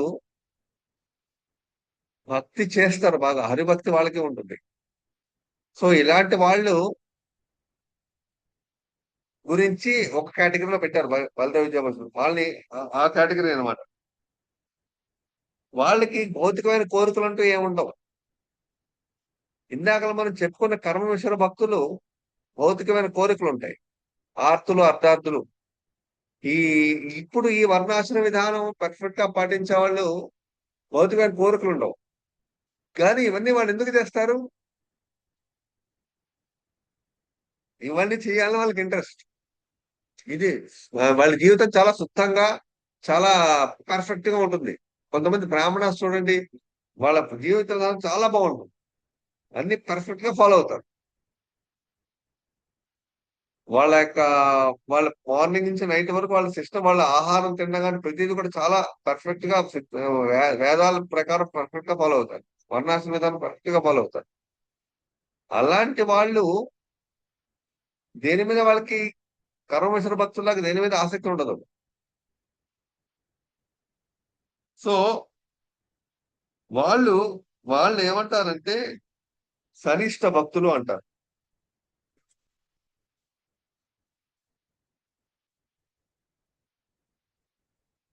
సో అలాంటి వాళ్ళు కూడా భగవద్ధామాన్ని పొందుతారు. రెండో కేటగిరీ భక్తులు ఎవరంటే వాళ్ళు భక్తి బాగా చేస్తారు, వాళ్ళు కూడా ఈ వర్ణాశ్రమ విధానం రూల్స్ రెగ్యులేషన్ పర్ఫెక్ట్ గా ఫాలో అవుతారు. వాళ్ళు ఎందుకు ఫాలో అవుతారంటే ప్రపంచానికి ఒక ఉదాహరణ కింద చూపించడానికి. వాళ్ళకి దీని ఫాలో అవ్వాలని ఇంట్రెస్ట్ పెద్దగా ఏముండదు. ప్రపంచానికి ఒక ఎగ్జాంపుల్ కింద చూపించడానికి వాళ్ళు అన్ని పర్ఫెక్ట్ గా చేస్తారు. ఎందువల్లంటే ప్రపంచానికి వీళ్ళు సరిగ్గా ఫాలో అవ్వకపోతే చాలా మంది భక్తి మార్గంలో లేని వాళ్ళు అవతల వాళ్ళు భక్తి మార్గంలో ఉండక యువతలు ఇవి సరిగ్గా పాటించక మొత్తానికి మోసపోతారు. అందువల్ల వాళ్ళు ఏం చేస్తారు, సెకండ్ స్టేజ్ లో ఉన్న వాళ్ళు పర్ఫెక్ట్ గా పాటించడం మిగతా వాళ్ళు వీళ్ళని చూసి పాటించడం మొదలు పెడతారు. కనీసం ఇవైనా పాటిస్తారు. పాటించడం మొదలు వాళ్ళు ఏం చేస్తారు, భక్తి మార్గంలో పెద్దగా రాకపోయి ఇవి చేయడం వల్ల వాళ్ళు నరకానికి వెళ్లకుండా వాళ్ళని రక్షించబడతారు. ఇవి వర్ణాశ్రమ విధానం చేయకపోవడం వల్ల నరకానికి వెళ్లే ఛాన్స్ ఎక్కువ ఉంది. Because they are doing only sinful activities. వర్ణాశ్రమ విధానం ఏం చేస్తుందంటే ఒక మానవుణ్ణి సరి అయిన పర్ఫెక్ట్ వేదాల ప్రకారం శాస్త్రం ప్రకారం ఒక సరి అయిన జీవన మార్గంలో పెడుతుంది. అప్పుడు వాళ్ళు పాపం అనేది వాళ్ళకి ఉండదు, అంతా కూడా పర్ఫెక్ట్ లైఫ్ ఉంటుంది. దానివల్ల ఏమవుతుంది, వాళ్ళకి ఆనందం, వాళ్ళకి ముందు ముందు జన్మలో ఆనందకరమైన జీవితం వస్తుంది వాళ్ళకి. ఎందుకంటే వాళ్ళు పాపం చేయరు, అలాగే వాళ్ళు చెడు కర్మలు చేయరు, ఏమి చేయరు. వాళ్ళు పర్ఫెక్ట్ గా జీవితం ఉంటుంది వాళ్ళకి. అప్పుడు వాళ్ళు మంచి భవిష్యత్తు వాళ్ళకి బాగుంటుంది. భౌతిక ప్రపంచంలో ప్రాబ్లమ్స్ ఉండవు. లేకపోతే ఏమవుతుంది, ఈ సెకండ్ కేటగిరీలో ఉన్న వాళ్ళు ఇవి చేస్తూ ఉంటారు, భక్తులు ఎక్కువ చేస్తూ ఉంటారు. దానివల్ల ఏమవుతుంది, ఇవి ఎందుకు చేస్తున్నారంటే ప్రపంచంలో ఉన్న వాళ్ళకి చూపించడానికి, ఓహో కనీసం నువ్వు భక్తి చేయకపోతే ఇవైనా చేయలేకపోతే లేకపోతే నువ్వు ఇంకా దిగజారిపోతావు, నరకానికి పోతావు నువ్వు. అందువల్ల యువత వాళ్ళకి చెప్పడానికి చేస్తారు వాళ్ళు. అది second category devotees. First category devotees ఎవరు, వాళ్ళు చేయాలని ఇంట్రెస్ట్ వల్ల చేస్తూ ఉంటారు, నలుగురికి కోసం వాళ్ళు చేయరు. అంటే ఎగ్జాంపుల్ కింద వాళ్ళు చేయరు, కానీ ఇవి చేయకపోతే తప్పు అనే భావం వాళ్ళలో ఉంటుంది. మొదటి కేటగిరీలో ఉన్న వాళ్ళకి చేసి తీరుతారు, వాళ్ళు చేస్తే భక్తి కూడా చేస్తూ ఉంటారు. అంటే ఏంటి, ఇది చేయకపోతే తప్పు అనే భావం ఉంది కాబట్టి వాళ్ళు సెకండ్ కేటగిరీలో ఉన్న వాళ్ళు డైరెక్ట్ భగవద్ధామానికి వెళ్తారు. వీళ్ళు వెళ్ళినా సరే వీళ్ళు భగవంతుని ప్రేమ పొందడానికి వీళ్ళకి సాధ్యం కాదు. ఫస్ట్ కేటగిరీలో ఉన్న వాళ్ళు సనిష్ఠిత డివోటీస్, సెకండ్ కేటగిరీలో పరినిష్ఠిత డివోటీస్. సో ఇప్పుడు అర్థమైందా వీళ్ళకి వాళ్ళకి డిఫరెన్స్?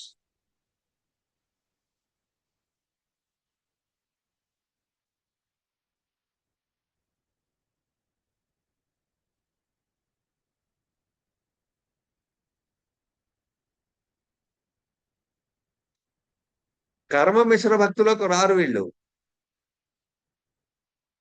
ఇప్పుడు చెప్పిన రెండు కేటగిరీ కర్మ మిశ్ర భక్తుల, జ్ఞాన మిశ్ర భక్తులకు రారు వీళ్ళు.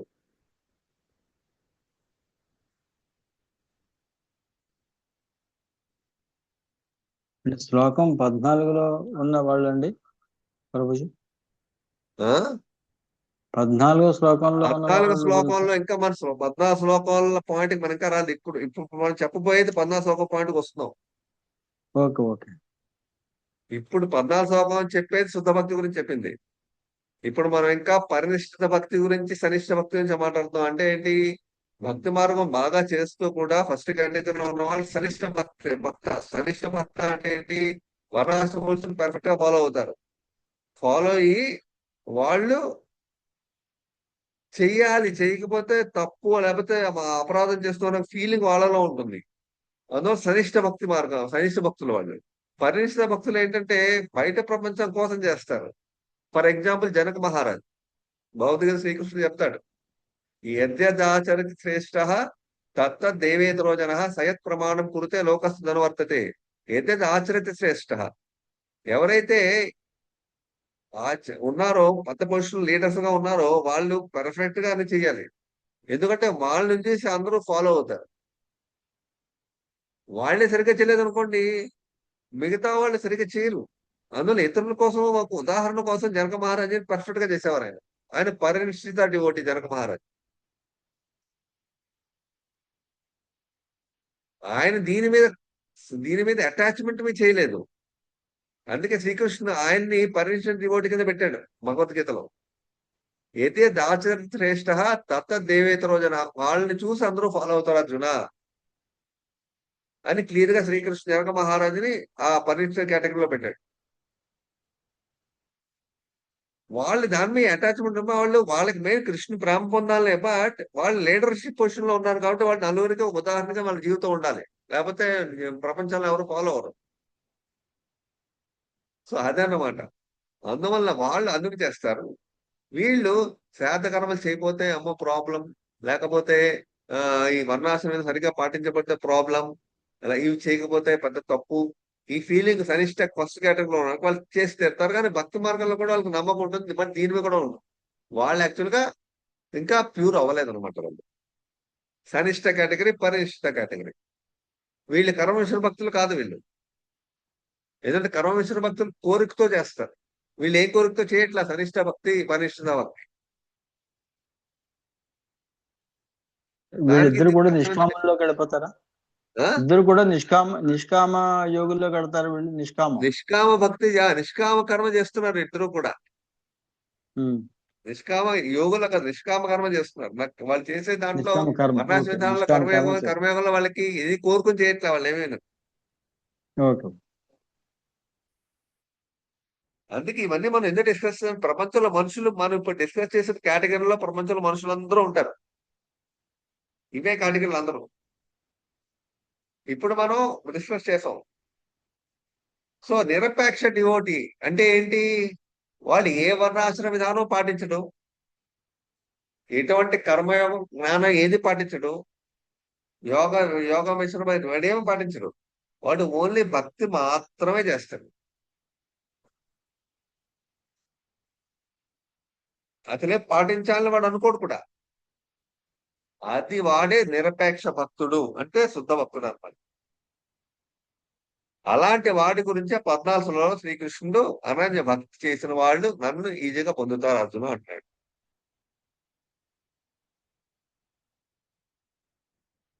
వాళ్ళకి దేని మీద చేయకపోతే భయం అనేది ఏముండదు. ఈ సనిష్ట భక్తుడికి భయం ఉంటుంది, అమ్మో చేయట్లేదు, నేను తప్పు చేస్తున్నాను భయం ఉంటుంది. ఈ పరినిష్ఠిత భక్తుడికి భయం ఉండదు, దాన్ని వాడు ఇతరుల కోసం చేస్తాడు. నిరపేక్ష భక్తుడు అసలు ఎవరిని పట్టించుకోడు, వాడు వాడు చేసుకెళ్ళిపోతాడు.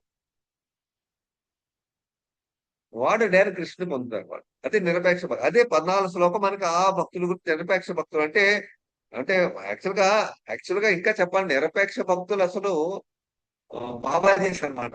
యాక్చువల్ గా చెప్పాలంటే మనకి నిరపేక్ష భక్తులు బాబా చేసి, వాళ్ళకి ఏ సంసారంలో అట్రాక్షన్, సంసారంలో అటాచ్మెంట్, లేకపోతే జీవితంలోని కోరికలు అనుభవించాలి, సంసార జీవనాన్ని అనుభవించాలి, లేకపోతే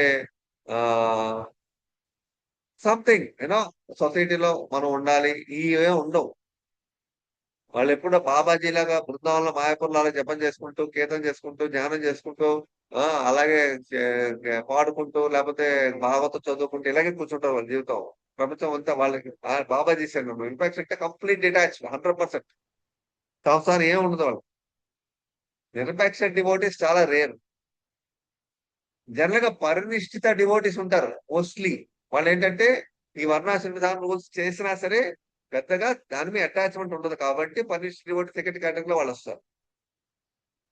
ఫస్ట్ కేటగిరీలో ఉన్న వాళ్ళు జనరల్ గా వర్ణాశ్రమాన్ని పర్ఫెక్ట్ చేసినా వాళ్ళకి దాని మీద భయం వల్ల చేస్తారు. సో ప్రపంచంలో మనుషులు నిజంగా ఉంటారు అన్నమాట.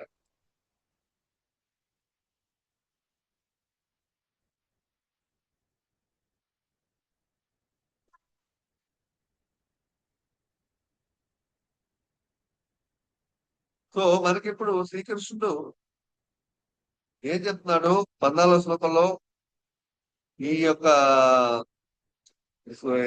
శుద్ధ భక్తులు శ్రీకృష్ణుని యొక్క అనేక రూపాలు, రాముడు, నరసింహుడు, వరాహుడు, కృష్ణుడు, రకరకాల రూపాలు, వాళ్ళని మాత్రమే పూజిస్తారు, ఇంకెవరిని పూజించరు, ఇంకెవరిని ఆరాధించరు. వాళ్ళ గురించి ఎప్పుడు ఆలోచిస్తారు, ఆ ధ్యాస ఎప్పుడు వాళ్ళ మీద, ఆ రూపం మీద ఉంటుంది. సో ఆ విధంగా వాళ్ళు కృష్ణ ఈజీగా పొందగలరు అనమాట.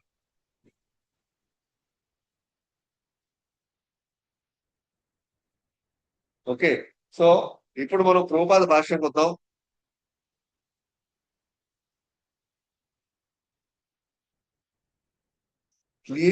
క్లియర్ గా ఉన్న ప్రభుపాద క్లియర్ గా రాశారు.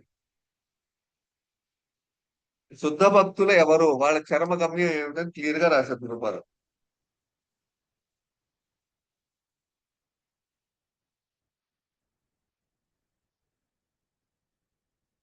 ఈ యొక్క శ్లోకంలో చెప్పినట్టు ఈ జ్ఞాన యోగం వల్ల కానీ, కర్మయోగం వల్ల కానీ, అష్టాంగ యోగం వల్ల ఎటువంటి యోగాల మీద వాళ్ళకి అటాచ్మెంట్ ఉండదు. అలాగే కృష్ణుడు తప్ప వాళ్ళకి ఇంకేమీ అక్కర్లేదు. వాళ్ళకి స్వర్గలోకం పొందాలి, బ్రహ్మజ్యోతిలో వెళ్ళాలి, అలాగే ఈ భౌతిక జన్మల నుంచి ముక్తి పొందాలి, మనకి మళ్ళీ తిరిగి జన్మ రాకూడదు అనే వాంఛ కూడా వాళ్ళకు ఉండదు. రూపాది క్లియర్ రాస్తున్నారు.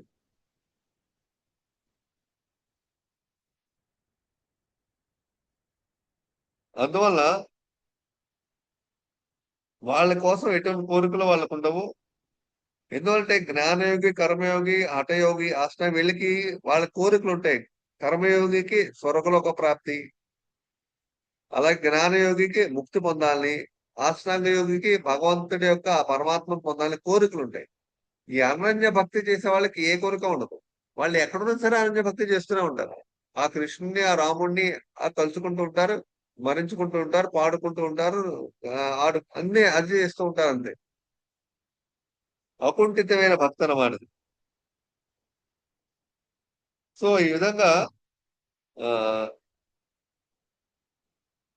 భక్తి యోగం అనేది చాలా సింపుల్ ప్రాసెస్. యాక్చువల్ గా హరికృష్ణ మంత్రం జపం చేస్తూ రోజు అలా ఉంటారు వాళ్ళు.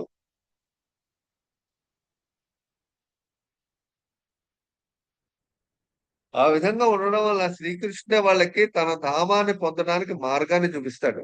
అనన్యాస్తింతో ఏజనా పరిపాషతే, నాట్ దాట్ దేశాం చలితయుక్తాన భజితాం ప్రీతి పూర్వకం దదామి బుద్ధి యోగంతం. శ్రీకృష్ణుని అలాంటి వాళ్ళకి తను ఎలా పొందాలో మార్గాన్ని చూపిస్తాడు అనమాట. వాళ్ళు ఎటువంటి దేశకాల పరిస్థితి సంబంధం లేకుండా ఉంటారు. వాళ్ళు ఎప్పుడు కృష్ణుని మాత్రమే స్మరించుకుంటూ ఉంటారు. అంతేగాని తనున్న చోటే బృందావనాన్ని, మాయాపూర్ని తను ఏర్పరచుకుంటాడు. అంతేగాని బృందావనంలో పర్మనెంట్ గా సెటిల్ అవ్వాలని అనుకోడు. బృందావనం సెటిల్ అవ్వాలని అనుకుంటే సెటిల్ అవుతాడు, కానీ తను ఎక్కడుంటే అక్కడే బృందావనాన్ని ఏర్పాటు చేసుకుంటాడు. అది శుద్ధమైన అనన్య భక్తి. అందువల్ల ఎప్పుడూ కూడా ఇలాంటి లక్షణాలు కలిగిన శుద్ధ భక్తులు అంటారు.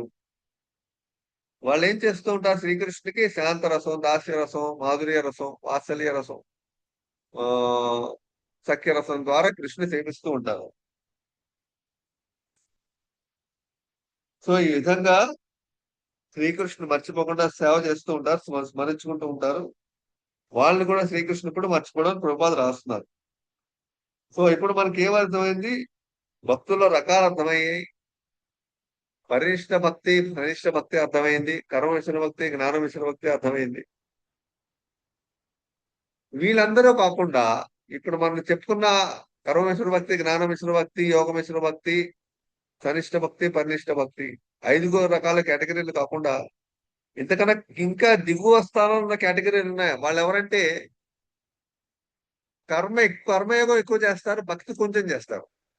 అంటే వాళ్ళకి కర్మ మిశ్ర భక్తిలో సాలోక్యం అన్ని ముక్తి పొందిన భగవద్ధామకు వెళ్ళి, కర్మ ఎక్కువ చేసి భక్తి కొంచెం చేసిన వాళ్ళకి భగవద్ధామకు వెళ్ళే అవకాశం ఉండదు. వాళ్ళు ఓన్లీ స్వర్గలోకం వెళ్తారంతే. భక్తి మిశ్ర కర్మ, గుడీభూత భక్తి అనమాట. వాళ్ళు ఓన్లీ స్వర్గలోకం వెళ్తారు. అలాగే జ్ఞానయోగులు జ్ఞానాన్ని ఎక్కువ ఆర్జిస్తూ ఉంటారు, వేద జ్ఞానాన్ని. వాళ్ళు కొంచెం భక్తి చేస్తారు. అలాంటి వాళ్ళు ముక్తి పొందే ఛాన్సెస్ ఉంటాయి. ఇది ఆ ఇది ఇది ఇది ఈ కేటగిరీ అనమాట. సో ఇప్పుడు మీకు ఇప్పుడు మనకి మీకు ఏమైనా డౌట్స్ ఉన్నాయి ఇందులో 14 శ్లోకంలో?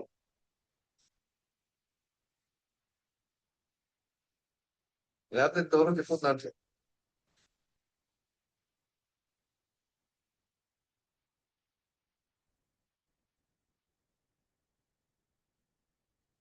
అందరికీ అంత అర్థమవుతుందా ఇప్పటివరకు సేపు చెప్పుకున్నది?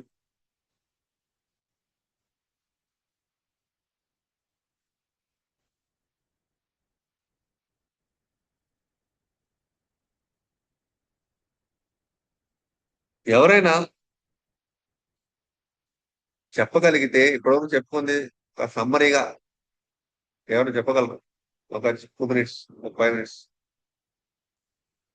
ఎంతవరకు అర్థమైందా అని తెలుసుకోవడం.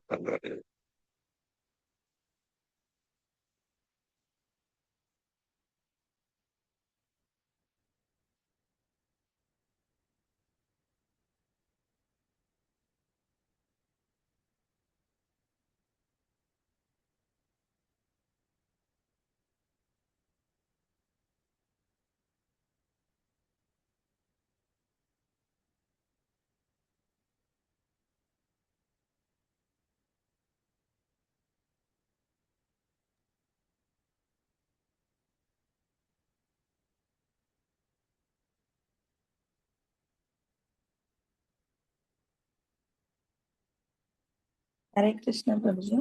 హరే కృష్ణ. భక్తులు 4 రకాల భక్తులు ఉంటారు. అయితే వాళ్ళ యొక్క అభీష్టం మేరకు కృష్ణుడు కూడా వాళ్ళకి నచ్చిన విధంగానే వాళ్ళకి అవకాశం ఇస్తారు భక్తి చేసుకోవడానికి. వారిలో అర్థార్థులు, జిజ్ఞాసులు, జ్ఞానులు 4 రకాలుగా విభజించారు భక్తులని. సో ఆర్తులు అంటే కష్టాలు వచ్చినప్పుడు మాత్రమే భగవంతుని ఆశ్రయించేవారు.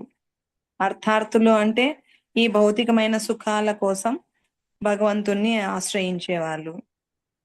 ఈ విధంగా వాళ్ళలో ఎగ్జాంపుల్ గా మనం తీసుకున్నాము. ఆర్తులు అంటే కష్టం వచ్చినప్పుడు గజేంద్రుడు భగవంతుని ప్రార్థించడము. ఫస్ట్ తన యొక్క స్వతహాగా తన శక్తిని చూసుకున్నాడు. 1000 సంవత్సరాలు అయినా ఆయన బయటపడలేకపోయాడు కాబట్టి అప్పుడు ఇంకా భగవంతుని ప్రార్థించాడు. అర్థార్థులు అంటే భౌతికమైన సుఖాల కోసం ధ్రువ మహారాజు తన తండ్రి కంటే ఉన్నతమైన స్థానం కోసం తపస్సు చేయడానికి వెళ్ళారు. జిజ్ఞాసులు అంటే భగవంతుని గురించి తెలుసుకోవాలని ఆతృత, అన్ని కూడా తెలుసుకోవాలనే ఆతృతతో నైమిక్షారణ్యంలోని ఋషులు ఎగ్జాంపుల్ గా చెప్పారు. జ్ఞానులు సుఖదేవ్ గోస్వామి జ్ఞానాన్ని ఆర్జించి అందరికీ కూడా ఆ యొక్క జ్ఞానాన్ని పంచడము. ఈ విధంగా ఎవరికి ఏది ఇష్టమో దాని ప్రకారం భగవంతుడు కూడా అదే భావగ్రాహి జనార్దన, వాళ్ళ భావం ఎలా ఉందో ఆ భావాన్ని అనుసరించి వాళ్ళని భక్తులుగా అంగీకరించారు భగవంతుడు. వాళ్ళు ఇలా మార్గంలో చేయలేదు, నాకు ఇష్టమైన పద్ధతిలో చేయలేదని వాళ్ళని ఎవరిని దూరం పెట్టలేదు. అందరికీ కూడా భగవంతుడు కరుణతో ఎవరికి ఏ విధమైన భావంతో భగవంతుని ప్రార్థిస్తున్నారో వాళ్ళందరికీ కూడా భక్తులుగానే భగవంతుడు అంగీకరించారు. అయితే జ్ఞానులు మాత్రమే భగవంతుని పూర్తిగా దగ్గరగా వెళ్ళడానికి అవకాశం వస్తుంది. మిగతా వాళ్ళందరికీ కూడా స్వర్గలోక ప్రాప్తి, వాళ్ళ కోరికల ప్రకారం స్వర్గలోక ప్రాప్తి వెళ్తారు. కానీ ఈ 3 కేటగిరీలు ఆర్తులు, అర్థార్థులు, జిజ్ఞాసులు ముగ్గురు కూడా వాళ్ళ స్థాయిలను బట్టి భగవంతుని చేరుకుంటారు. స్వర్గలోక ప్రాప్తి ఆ విధంగా చేరుకుంటారు. కానీ మళ్ళీ తిరిగి ఆగండి. ఈ 3 కేటగిరీలు కర్మ మిశ్ర భక్తులు. కర్మ మిశ్రమ భక్తి ఏంటంటే ప్రతిఫలంగా ఏదైనా రాజ్యాన్ని లేదా సుఖాల్ని కోరుకుంటూ చేసేది భగవంతుడి చేసే సేవని కర్మ మిశ్రమ భక్తి అంటారు, మిశ్రమ భక్తి అంటారు. దానికి ధ్రువ మహారాజ్ అని చెప్పారు ప్రభుజీ. హరే కృష్ణ. జ్ఞాన మిశ్రమ భక్తి ఏంటంటే అది జ్ఞానం భగవంతుడి గురించి తెలుసుకుని ఆయన్ని లీనమైపోదాము అని, మోక్షాన్ని పొందుదాము, ముక్తిని పొందుదాము అనే దాంతో అంతే ప్రధానంగా కోరుకునేది అది అక్కడ ఉంటుందని నాకు అలా అర్థమైంది ప్రభుజీ. అంటే ఏంటంటే భగవద్ దర్శనం కోసం. హరే కృష్ణ ప్రభుజీ. మీరు చెప్పింది కరెక్టే, but what is the result? Result ఏంటంటే వాళ్ళు భగవంతుడి పట్ల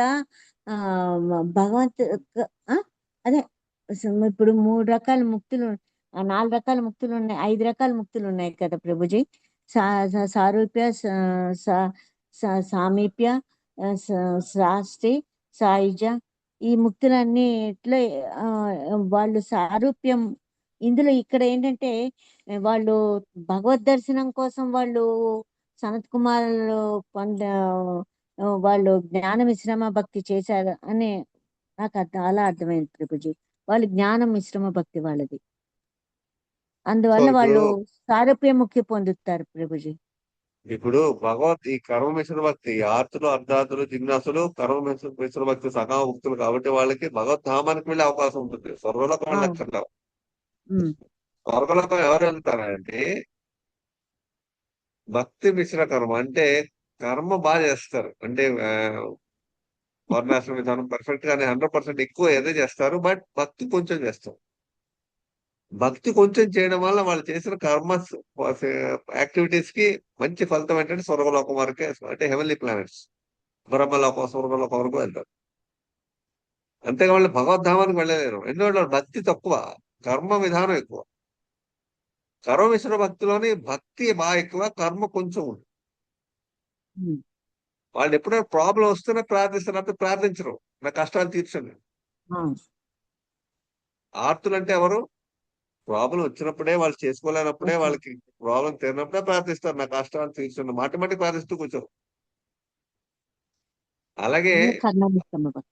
అలాగే అప్పుడప్పుడు డబ్బులు కావాలని వాంఛ కలిగి ఉంటారు అప్పుడప్పుడు. ఎప్పుడు అంటే కానీ మాటి మాటి అడగరు, వాళ్ళ పెద్ద మాటి మాటి కోరికే ఉండదు, బట్ అప్పుడప్పుడు కావాలనిపిస్తుంది. అలాంటి వాళ్ళు కర్మేశ్వర భక్తులు, వాళ్ళు భగవద్ధామానికి వెళ్తారు. ఈ అంటే ఈ సనత్ సనందాదులకి భగవంతుడి యొక్క దర్శన భాగ్యం లభించింది కదా ప్రభుజీ, జ్ఞాన మిశ్రమ భక్తి ద్వారా. వాళ్ళు ఆ భగవంతుడి ధామానికి వెళ్ళి ఆయన చూడగలిగే పొజిషన్ వాళ్ళకి అనుగ్రహం వచ్చింది. హరే కృష్ణ. సో ఈ ఎవరు స్వర్గలోకం వెళ్తారంటే ఈ విధానాలని సరిగ్గా చేస్తున్న వాళ్ళు, బట్ భక్తి కొంచెమే చేసేవాళ్ళు, వాళ్ళు స్వర్గలోకం వెళ్తారు. కర్మయోగం వాళ్ళకి మెయిన్ ఇంపార్టెంట్, భక్తి కొంచెం చేస్తారు. అలాగే జ్ఞానయోగం మెయిన్ ఇంపార్టెంట్, భక్తి కొంచెం చేస్తారు. అలాంటి వాళ్ళకి భగవంతుడు ఏం చేస్తాడు, సహజం బ్రహ్మజ్యోతి వరకు ముక్తి పొందే అవకాశాన్ని ఇస్తాడు. ఎందుకంటే కొంచెం భక్తి చేశారు కాబట్టి. ఆ కొంచెం భక్తి చెప్తే ఆ ముక్తి కూడా రాదు వాళ్ళకి. అలాగే కొంచెం భక్తి చేయకపోతే ఆ సుఖలోకంలో కూడా వాళ్ళు వెళ్ళలేరు. అంటే భక్తి చేస్తేనే వాళ్ళు చేసిన యాక్టివిటీకి రిజల్ట్ ఉంటుంది. కర్మ అయినా, జ్ఞానమైనా, అష్టాంగ ఏదైనా యోగం అయినా, ఎటువంటి యోగమైనా భక్తి దానికి లేకపోతే వాళ్ళకి రిజల్ట్ రాదు. భక్తి కొంచెమైనా చేయాలి. ఇది ఒక సిస్టమ్. నెక్స్ట్ 14 శ్లోకం భాషల్లో మనం ఏం చెప్పుకున్నాం, సనిష్ట పర్నిష్ట డివోటీస్ వాళ్ళు ఎవరు? కనిష్ట భక్తుడు ఆ కనిష్ట ఆ? ఆ? కనిష్ట భక్తుడే ఎప్పుడు ఏంటంటే ఎప్పుడు విగ్రహారాధన చేస్తూ ఉంటారు. ఆ అలాగే వాళ్ళకి ఏంటంటే ఆ భగవంతుని యొక్క వాళ్ళకి విగ్రహారాధన చేస్తారు, ఇప్పుడు గుడికి వెళ్తారు. ఆ నిమిషం దాకానే వాళ్ళకి అక్కడ భక్తి అనేది వాళ్ళు ఉంటుంది. మళ్ళీ బయటికి రాగానే వాళ్ళు ఇంకా భక్తి గురించి మర్చిపోతారు ప్రభుజీ. అలాగే భక్తుల గురించి ఎక్కువగా వాళ్ళు పట్టించుకోరు కూడా. కేవలం పూజలు చేయడం, గుళ్ళకు వెళ్ళడం, అర్చనలు చేయడం మాత్రమే వాళ్ళు కనిష్ట భక్తులు చేస్తారు. విగ్రహారాధన అంటే శ్రీ విగ్రహం పూజ చేయడం తప్పు కాదు, కానీ వాళ్ళు ఏంటంటే అక్కడ ప్రేమ ఉండదు వాళ్ళలో, వాళ్ళు దాంట్లో అదే మధ్యమ అదే వాళ్ళు ఎందుకు చేస్తున్నారు అవన్నీ కూడా? అవన్నీ ఆర్తి ప్రభుజీ, ఆర్తి, అర్ధార్థి. అలా కాదు, మీరు ఈ దేవతారాధన ఇవన్నీ ఎందుకు చేస్తున్నారు వాళ్ళు? వాళ్ళ కోరికలు కాదు కాదు. వర్ణాశ్రమ ధర్మాలు పాటిస్తారు వర్ణాశ్రమ బాబు. ధర్మాలు పాటి ఒకటి చెప్పేసాం, అది ఆల్రెడీ అయిపోయింది. ఇప్పుడు 14 శ్లోకంలో ఏం చెప్పుకున్నాం అది చెప్పుకుంటున్నాం. వాళ్ళు ఎందుకు చేస్తారంటే వాళ్ళు వాట్ ఈస్ సనిష్ట డివోటీ? సనిష్ట కనిష్ట డివోటీ అంటే ఎవరు? డివోటీ ఆ విధంగా పూజలు చేయడం ద్వారా వాళ్ళ కోరికలను తీర్చుకుంటారు ప్రభుజీ. అంటే వాళ్ళకి కావలసిన కోరికలని ఆ భగవంతుడి దగ్గర చెప్పుకొని ప్రార్థించి యా అది ఆల్రెడీ మీరు చెప్పేశారు. ఆర్తులు వాళ్ళ అవును కోరికల ఆర్తులు కోసం ప్రార్థిస్తారు. వాళ్ళ అర్ధార్థులు అవును ఆర్తులు వాళ్ళు.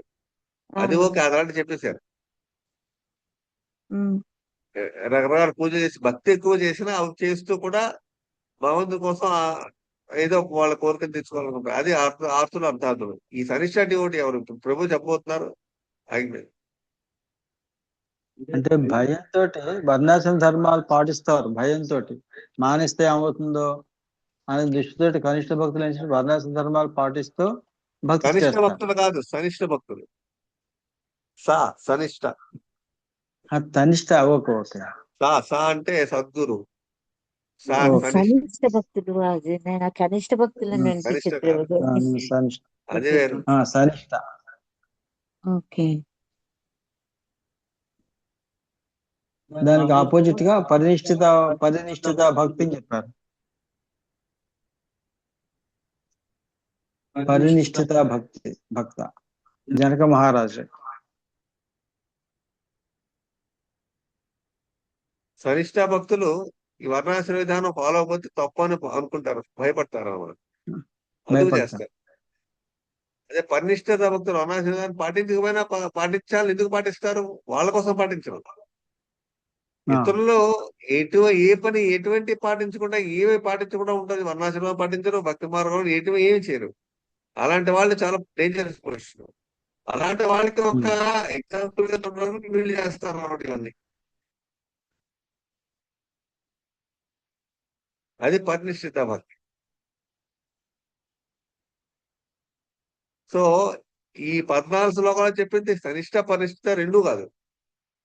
నిరపేక్ష భక్తి అనమాట. ఓన్లీ కృష్ణ. ఎటువంటి అటాచ్మెంట్ దేని మీద ఉండదు. నిరంతరం కృష్ణ స్మరణలోనే ఉంటారు. అలాంటి వాళ్ళు కృష్ణ పొందగలరు. మరి దాన్ని కేవల భక్తి అని కూడా అంటారు ప్రభుజీ. దాన్నే కావాలి భక్తి అంటే. అదే భక్తి. సో మన కృష్ణ దానికి ఆ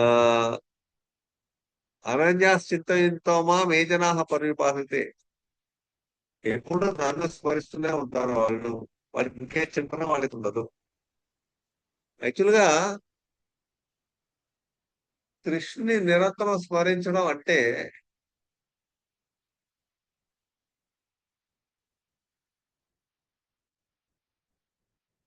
కృష్ణుని మీద మనకి ఏముండాలి?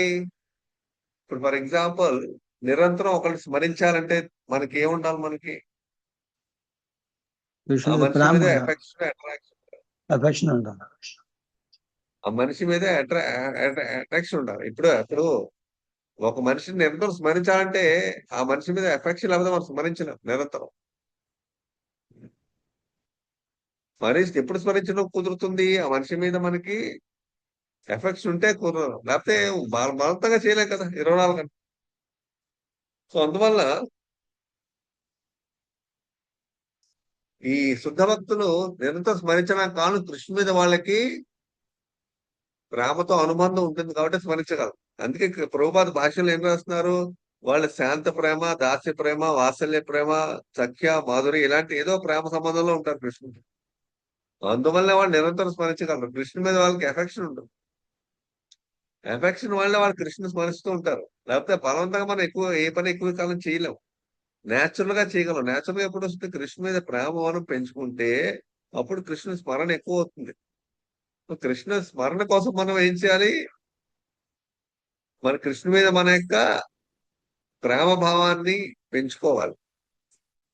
అప్పుడే ఎక్కువ ప్రేమిస్తున్నాం అనుకోండి, వాళ్ళ స్మరణే ఎక్కువ. ఇప్పుడు చాలా మంది బయట ప్రపంచంలో ఎక్కువ ప్రేమిస్తుంటారు. కొంతమందిని స్త్రీ పురుషుల ప్రేమ, ఆ అబ్బాయి అమ్మాయిల ప్రేమ, ఇవన్నీ ఏంటి?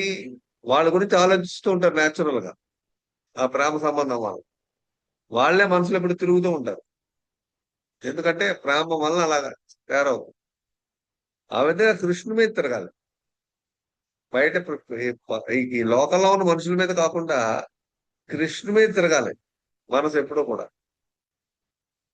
అది కృష్ణుడు చెప్తాడు ఇక్కడ. అనన్యమైన భక్తి, అనన్యమైన చింతన, ఇంకేదైనా చింతన ఉండదు. మనకి జనరల్ గానే మిగతా అంటే ఎక్కువ ప్రేమించాం అనుకోండి ఎవరినైనా సరే, వాళ్ళ గురించి మనం ఆలోచిస్తాం. యాక్చువల్ గా మనం ఎవరినైనా ప్రేమిస్తే వాళ్ళ గురించే మన మనసు ఎప్పుడూ వెళ్తూ ఉంటుంది. ఎందుకు? ప్రేమిస్తున్నాం కాబట్టి. అలాగే కృష్ణుని నిజంగా ప్రేమిస్తే మన మనసు కృష్ణ మీద న్యాచురల్ గా వెళ్తుంది. అందువల్ల అందుకే శ్రీకృష్ణ ఏమంటాడు, అందుకే మయ్యాసక్త మనాపార్థ యోగం యుంజన్ మదాశ్రయ అసంశయం సమగ్రం మాం.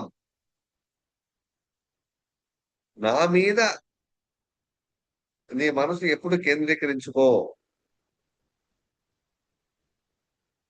నాతో నువ్వు ప్రేమ సంబంధాన్ని పెట్టుకో అని రాస్తున్నారు.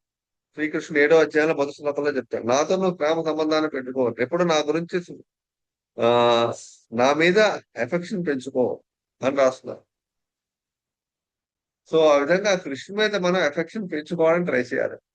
అందుకే కృష్ణుడు ఎఫెక్షన్ ఎలా పెరుగుతుంది? మనకి ప్రేమ అనుబంధం ఎలా పెరుగుతుంది?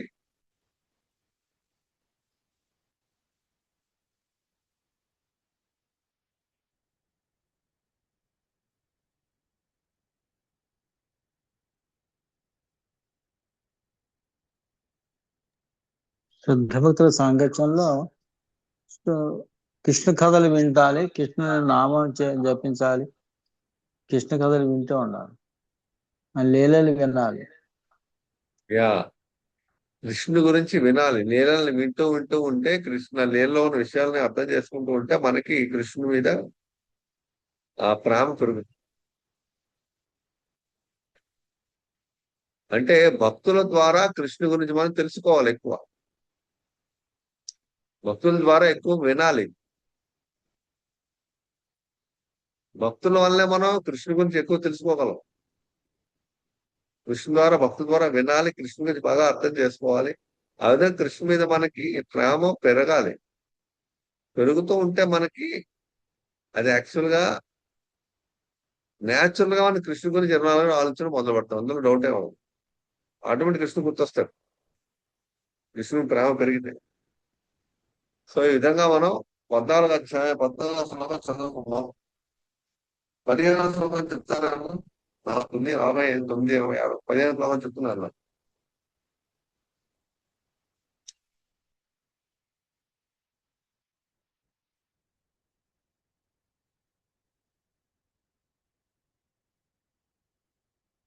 హరే కృష్ణ. 15. మాముపేత్య పునర్జన్మ దుఃఖాలయ శాశ్వతం నాప్నువంతి మహాత్మానః సంసిద్ధిం పరమాం గతాః. భావం: భక్తి యోగులైన మహాత్ములు నన్ను పొందని వెంబట సంపూర్ణోత్తమును బడిసిన వారు ఒకటిచే దుఃఖాలయమని అనిత్య జగమునకు ఎన్నడూ తిరిగి రారు. సో ఇలాంటి 14 శ్లోకాలు చెప్పబడిన శుద్ధ భక్తులు శ్రీకృష్ణుని పొందడం వల్ల మళ్ళీ తిరిగి ఈ ప్రపంచానికి వాళ్ళు రారు.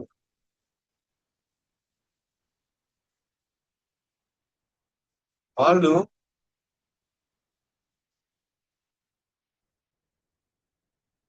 ఈ భౌతిక ప్రపంచం అనేది ఏంటి? దుఃఖాలే అశాశ్వతం.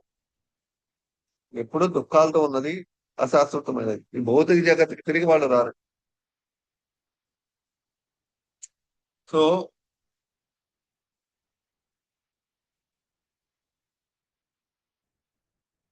అంటే ఏంటి? శ్రీకృష్ణుడు పొందడం అంటే మళ్ళీ భౌతిక జగత్ తిరిగి రావాల్సిన అవసరం లేదు. అంటే వాళ్ళు శ్రీకృష్ణుని యొక్క ధామం, శ్రీకృష్ణుని యొక్క రూపం, శ్రీకృష్ణుని లీలల్లో వాళ్ళు వెళ్ళిపోయారు కాబట్టి మళ్ళీ తిరిగి వాళ్ళు వెనకరారు. వాళ్ళు మహాత్ములు. వాళ్ళెవరు? మహాత్ములు.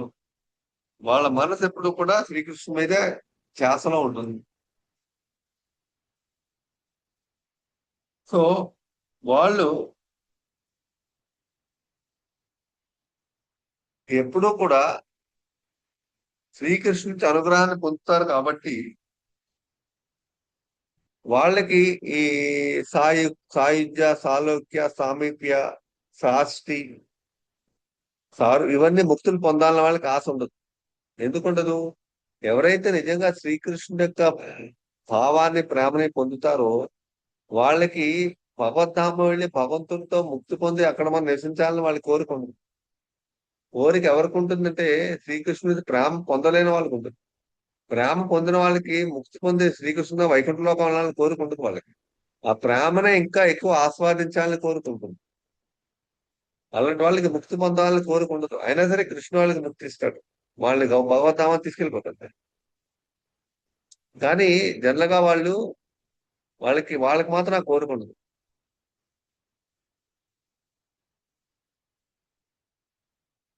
సో అలాంటి వాళ్ళు ఆ కోరిక శుద్ధమైన భక్తులు అన్నమాట. అలాంటి వాళ్ళు అలాంటి శుద్ధమైన భక్తులు వాళ్ళకి ఎటువంటి కోరిక ఉండదు.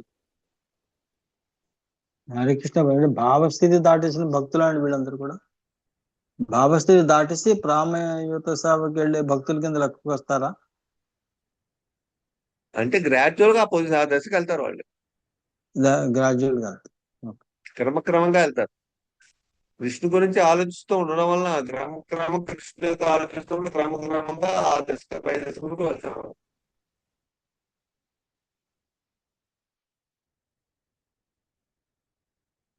యాక్చువల్ గా ఇదంతా అభ్యాసం, ఇదంతా ప్రాక్టీస్. 8వ శ్లోకం 9వ శ్లోకంలో కృష్ణుడు చెప్తాడు ఇదే అధ్యాయంలో, అభ్యాస యోగయుక్తేన చేతస నాణ్యగామైన పరమం పురుషం యాతి పార్థాన్ని చింతయన్.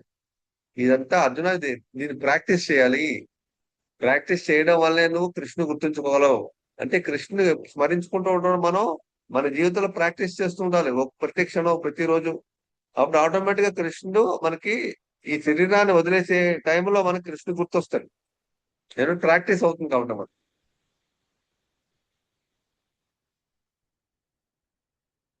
సో ఆ విధంగా వాళ్ళు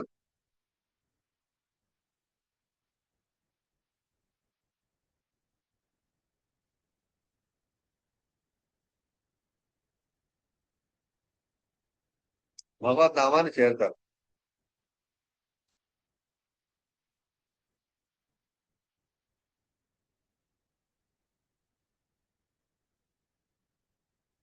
ఇప్పుడు మనకి 15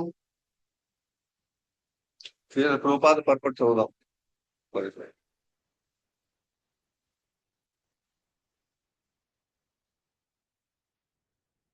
ఇలాంటి భక్తులు 15వ శ్లోకంలో, అంటే 14-15 శ్లోకాల్లో శుద్ధ భక్తులు వీళ్ళు కృష్ణుతో సఖ్యరసం, దాస్యరసం, మాధుర్యరసం ఆ సంబంధాన్ని కూడా వాళ్ళు పెట్టుకుంటారు.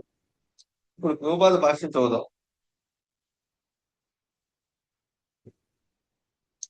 వాళ్ళు మళ్ళీ తిరిగి ప్రపంచానికి రారు. కృష్ణలోకం వెళ్తే వాళ్ళు మళ్ళీ తిరిగి ప్రపంచానికి రారు. వాళ్ళు మళ్ళీ భౌతిక సృష్టిలోకి వాళ్ళు రారు. వాళ్ళందరూ మహాత్ములు అనమాట. కానీ కృష్ణ భక్తి భావంలో ఉన్నవాళ్ళు ఎప్పుడు కూడా మనకు ఆచార్యులు చెప్పినట్టు వాళ్ళు ముక్తి కావాలని, వైకుంఠధామం వెళ్ళాలని కోరిక వాళ్ళకు ఉండదు. నిజమైన శుద్ధమైన కృష్ణ భక్తి భావంలో ఉన్న వాళ్ళకి వైకుంఠధామం వెళ్ళాలని కోరిక ఉండదు. ఇది యాక్చువల్ గా కృష్ణుడి యొక్క భక్తుల గురించే చెప్పబడిందని ప్రభుపాదులు చెప్తున్నారు. ఇలాంటి వాళ్ళే మహాత్ములు. సో ఇది శుద్ధ భక్తి చేసేవాళ్ళు. అందుకే అన్యాభిలాష శూన్యం జ్ఞాన కర్మాత్ అనావృతం అనుకూల్యాన కృష్ణానుశీలన భక్తిని ఉత్తమ. అంటే జ్ఞాన కర్మాది అనావృతం, జ్ఞానయోగం, కర్మయోగం, అష్టాంగ యోగం అనే పద్ధతులు పాటించకుండా అన్యాభిలాష శూన్యం, ఎటువంటి అభిలాష మనకి లేకుండా కృష్ణుని అనుకూలంగా ఉన్న యాక్టివిటీస్ మాత్రమే చేస్తూ ఉంటే అదే శుద్ధభక్తి.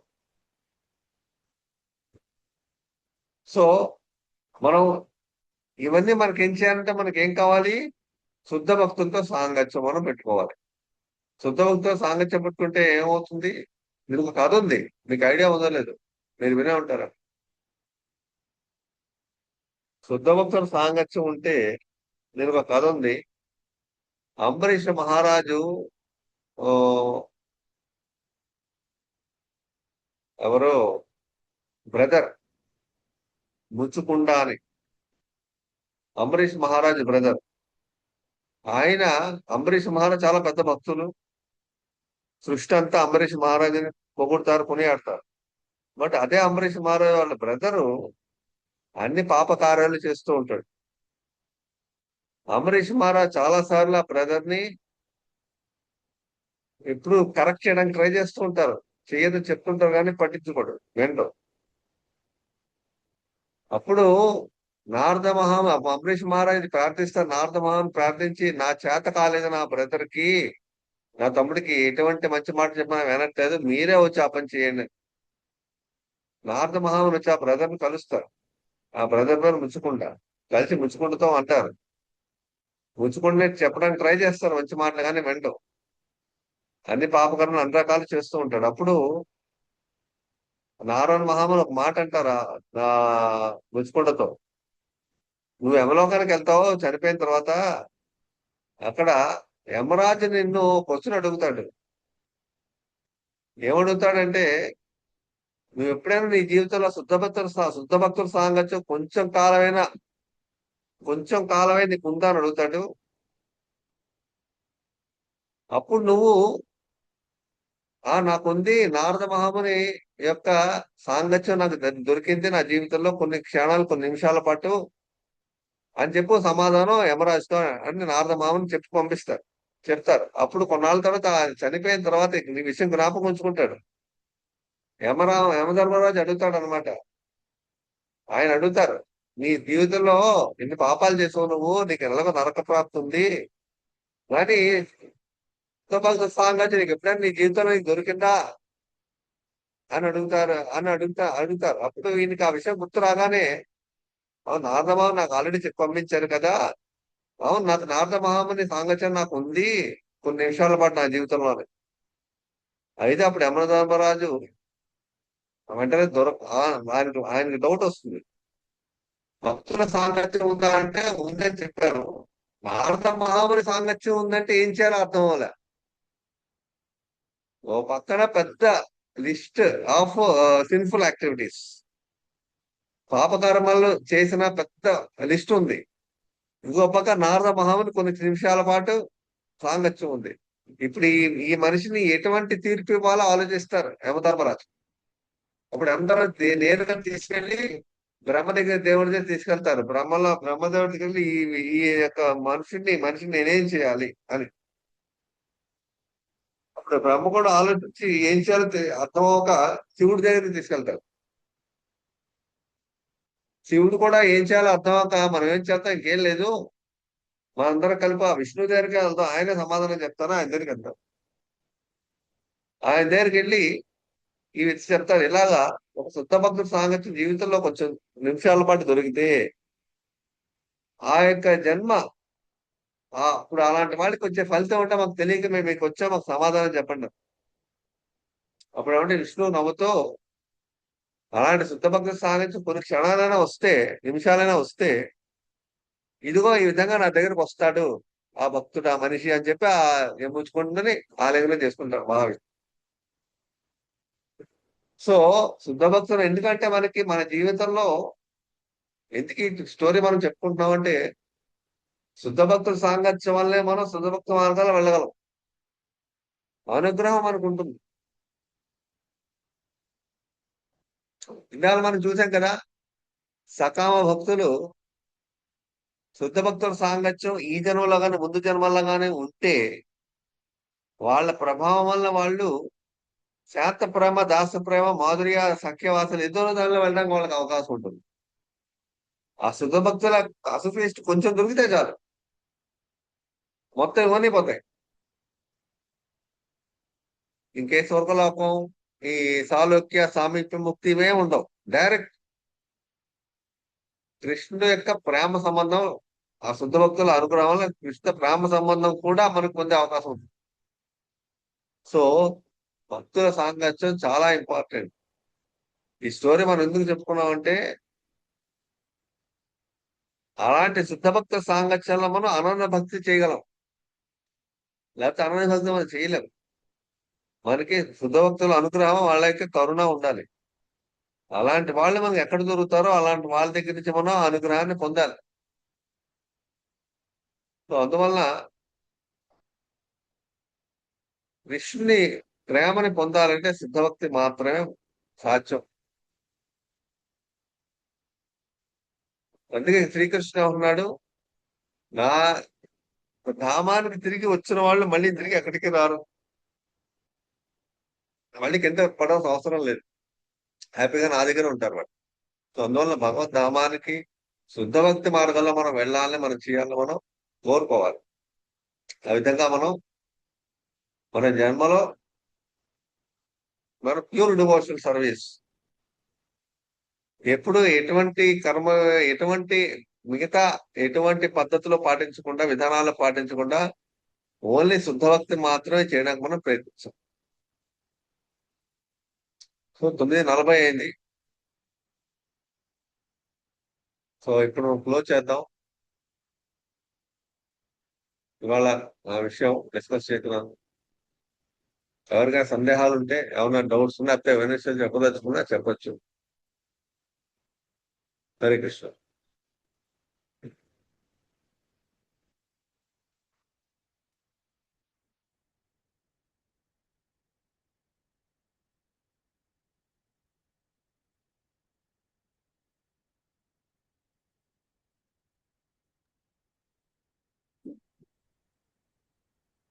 హరే కృష్ణ. హరిబోల్ ప్రభుజీ, చాలా బాగుంది వాళ్ళ క్లాస్. చాలా డౌట్స్ క్లియర్ అయిపోయినాయి ప్రభుజీ మాకు.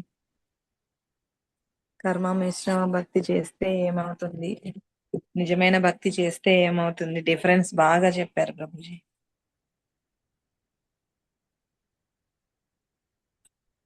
ధన్యవాదాలు ప్రభుజీ. హరే కృష్ణ. హరే కృష్ణ. కృష్ణవేణి మాతాజీ, లక్ష్మీ మాతాజీ, సాంబ శివరావు, హనుమారెడ్డి, గుప్తా, అందరికీ అర్థమైందా? మధ్యలో వచ్చారు కొంతమంది. హరే కృష్ణ ప్రభుజీ, అర్థమైంది. హరే కృష్ణ. హరే కృష్ణ ప్రభుజీ, అర్థమైంది ప్రభుజీ, బాగా చెప్పారు క్లాస్.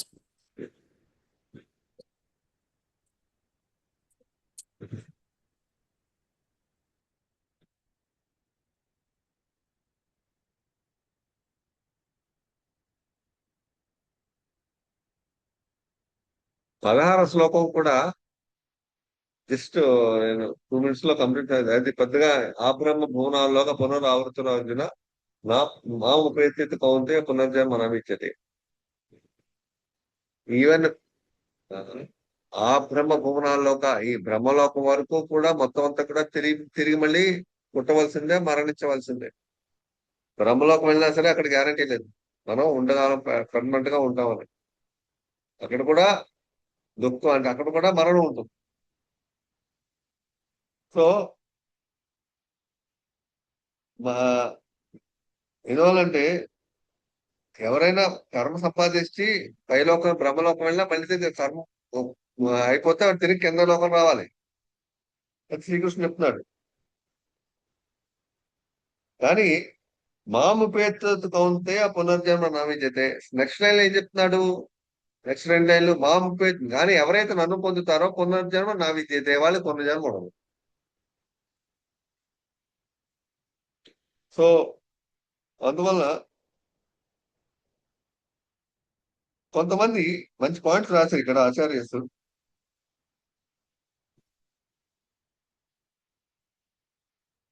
కొంతమంది ఇక్కడ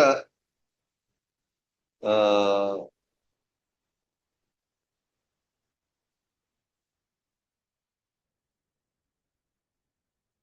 ఇప్పుడు మనం చెప్పుకున్నాం కదా సనిష్ట భక్తులని, వాళ్ళు కొంచెం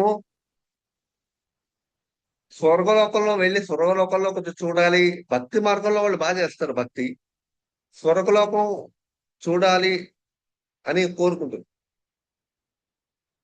వాళ్ళ వర్ణాశ్రమ విధానం బాగా పర్ఫెక్ట్ గా ఫాలో అవుతారు. స్వర్గలోకంలో వెళ్ళి అక్కడ కొన్నాళ్ళు ఇప్పుడు ఉండాలి, చూడాలి, స్వర్గలోకాన్ని కోరిక వాళ్ళు ఉండిపోతుంది, భక్తి మార్గంలో బాగున్నా సరే. అలాంటి వాళ్ళు సనిష్ట డివోటీస్ కాబట్టి వాళ్ళకి శ్రీకృష్ణ స్వర్గలోక ప్రాప్తిస్తాడు. ఇచ్చి వాళ్ళని స్వర్గలోకం నుంచి వాళ్ళు అక్కడి నుంచి మళ్ళీ పై లోకాలకు వెళ్ళి మళ్ళీ కింద పడిపోకుండా అనమాట, మళ్ళీ కింద పడిపోకుండా పై లోకాలకు వెళ్ళి అప్పటి నుంచి పై లోకాలకు ఆ వైకుంఠ లోకం వెళ్ళడానికి వాళ్ళకి మార్గం ఇస్తాడు. అదే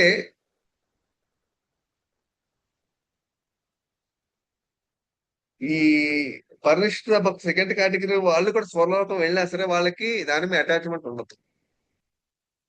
అక్కడే ఉండాలని, అక్కడే ఆనందించాలని కోరుకుండదు. అలాగే నిరపేక్ష శుద్ధ భక్తి చేసిన వాళ్ళు స్వర్గలోకం వెళ్ళినా వాళ్ళు పెద్దగా పట్టించుకోరు. ఎందుకంటే వాళ్ళకి శుద్ధ భక్తి వాళ్ళు స్వర్గలోకం వెళ్ళాలని, అక్కడ అనుభవించాలని కోరుకుంటుంది. కాబట్టి వాళ్ళు డైరెక్ట్ గా వైకుంఠ ధామానికి వెళ్తారు వాళ్ళు. సో ఆ విధంగా మనకి మనం ఇన్ కేసు ఎన్ని పుణ్యకారాలు చేసినా బ్రహ్మలోకం వరకు వెళ్ళినా తిరిగి భూలోకానికి మనం మళ్ళీ తిరిగి రావాలి, కింద లోకాలకు రావాలి. అక్కడ పుణ్యం అంతా బ్యాంక్ బ్యాలెన్స్ అయిపోతే మెయిన్ పాయింట్ ఏంటంటే అలా. అందుకే ఈ కామ్య కర్మలు, కర్మయోగాలు ఇవన్నీ పాటిస్తే ఇదే ప్రాబ్లం. ఈ భౌతిక జగత్తులోనే ఉంటాం మనం, భౌతిక జగత్ దాటి వెళ్ళం. ఓన్లీ శుద్ధమైన భక్తి చేస్తేనే మాత్రమే మనం భౌతిక జగత్ దాటి వెళ్ళడానికి వీల్లేదు, సాధ్యమే కాదు. ఈ కర్మయోగ విధానాలు, జ్ఞానయోగ విధానాలని భౌతిక జగత్తు చేసుకుంటూ కూర్చోవడం ప్రతి జన్మ అంతే. బయటికి వెళ్ళడానికి సాధ్యం కాదు. ఎందుకంటే ప్యూరమైన శుద్ధమైన భక్తి చేయాలి. భక్తి చేస్తేనే బయటికి వెళ్ళగలం, బయటికి వెళ్ళాలి. అందువల్ల భక్తుడైతే బెటర్ కానీ మిగతా ఏ యోగాలు ప్రాక్టీస్ చేసినా సరే మనం ప్రపంచంలోనే ఉండాలి. అందుకే భక్తి యోగం మాత్రమే మనకి చైతన్య మహాప్రభు ఇచ్చారనమాట. ఈజీ ప్రాసెస్ అని అందరికి.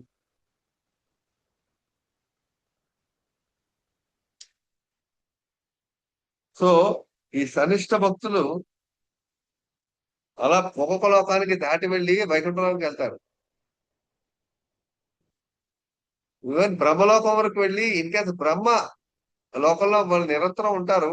బ్రహ్మ ఎప్పుడైతే వైకుంఠలోక ప్రాప్తి పొంది వీళ్ళు వైకుంఠంలోకి వెళ్ళిపోతారు బ్రహ్మతో పాటు. ఎందువలంటే వాళ్ళు కింద పడరు. ఎవరి కింద పడతారు? ఈ భక్తి తక్కువ చేసి ఎక్కువ కర్మయోగం, జ్ఞానం చేసిన వాళ్ళు పై లోకాలకు వెళ్తారు. స్వర్గలోకాలకి ఎక్కువ కాలం పుణ్యాన్ని అనుభవించేస్తారు. చేసిన పుణ్యం ఎక్కువ ఉన్న పుణ్యం అనుభవించి మళ్ళీ కింద తిరిగి వచ్చేస్తాం. సో అందువల్ల శ్రీకృష్ణ ఉన్నాడు, కర్మయోగ జ్ఞానం ఇవన్నీ చేయడం అనవసరం, భక్తి యోగం డైరెక్ట్ గా చెయ్యి. అందుకే ఆ బ్రహ్మ పువనాల్లోగా పునరావర్తనలు, బ్రహ్మలోకం వరకు వెళ్ళినా తిరిగి మళ్ళీ జన్మెత్తవలసిందే అని శ్రీకృష్ణ చెప్తాడు. అంటే ఈ లోకాలన్నీ కూడా ప్రళయం వస్తే మొత్తం లోకాలన్నీ పోతాయి, మళ్ళీ కొత్తగా లోకాలు క్రియేట్ అవుతాయి. ఇదంతా ఎలాగో మళ్ళీ తిరిగి స్టార్ట్ అవుతుంది. అందువల్ల దీనికి ఎక్కడ ఎండింగ్ లేదు. అందువల్ల శ్రీకృష్ణ ఉన్నాడు, కర్మయోగ జ్ఞానం పాటించి డైరెక్ట్ భక్తి యోగానికి రా, వస్తే నువ్వు డైరెక్ట్ నా దగ్గరికి వచ్చేస్తావు. అది భక్తి యోగానికి ఈ కర్మ జ్ఞాన యోగానికి మధ్య డిఫరెన్స్. హరే కృష్ణ. హరే కృష్ణ పరమ. అంటే ముందు 16వ శ్లోకం తర్వాత 15వ శ్లోకం అర్థం చేసుకుంటే బాగుంటుందా? ఎందుకంటే 15వ శ్లోకంలో మాముపేచ్చ పునర్జన్మ దుఃఖాలు శాశ్వతం ఉన్నారు, నాపనవంతి మహాత్మన అక్కడ అలా చెప్పారు. 16వ శ్లోకంలో ఇంకో విధంగా చెప్తున్నారు అదే విషయాన్ని. అంటే ముందు 16వ శ్లోకం అర్థం చేసుకున్న తర్వాత వాళ్ళకి అక్కడి నుంచి డైరెక్ట్ గా పునర్జన్మకు రాకుండా అక్కడి నుంచి భగవద్ధామం చేరే అవకాశం ఉంటుంది. అంతే, అలాగే అర్థం చేసుకోవాలా? ముందు ఈ స్టేజ్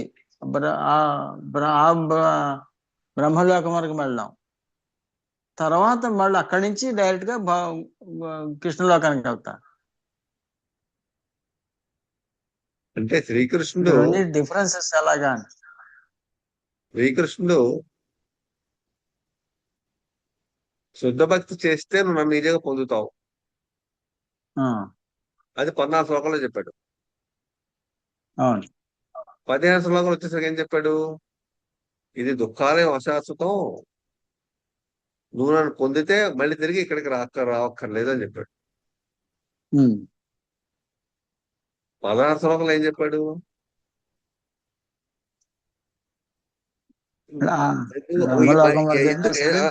అలా కాదు, ఎందుకంటే ఎలాగో ఇవన్నీ మళ్ళీ తిరిగి వస్తాయి. ఈ బ్రహ్మలోకం వరకు వెళ్ళినా సరే మళ్ళీ తిరిగి రావాలి. 15 శ్లోకంలో ఏం చెప్పాడు? నా దగ్గరికి వస్తే తిరిగి మళ్ళీ ఇక్కడ రావక్కర్లేదు అన్నాడు. అవునవును. అలాగే 16కి వచ్చేసరికి ఏమన్నాడు? ఎందుకంటే నువ్వు ఏ లోకానికి వెళ్ళినా ఈ భౌతిక మళ్ళీ తిరిగి వెనక్కి వస్తావు.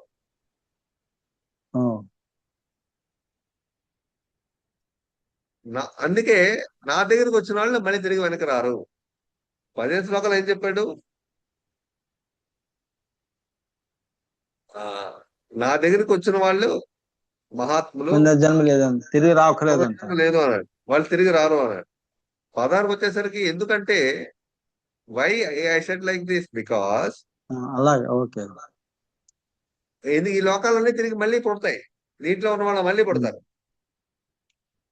ఏదో మళ్ళీ తిరిగి చక్రంలో పడాలి, పునరావృత్తి మళ్ళీ తిరిగి వస్తారు వీళ్ళు. అందువలన 16 శ్లోకాలు ఏంటంటే వస్తారు కాబట్టి మాము పేత కోంతే పునర్జన్మ.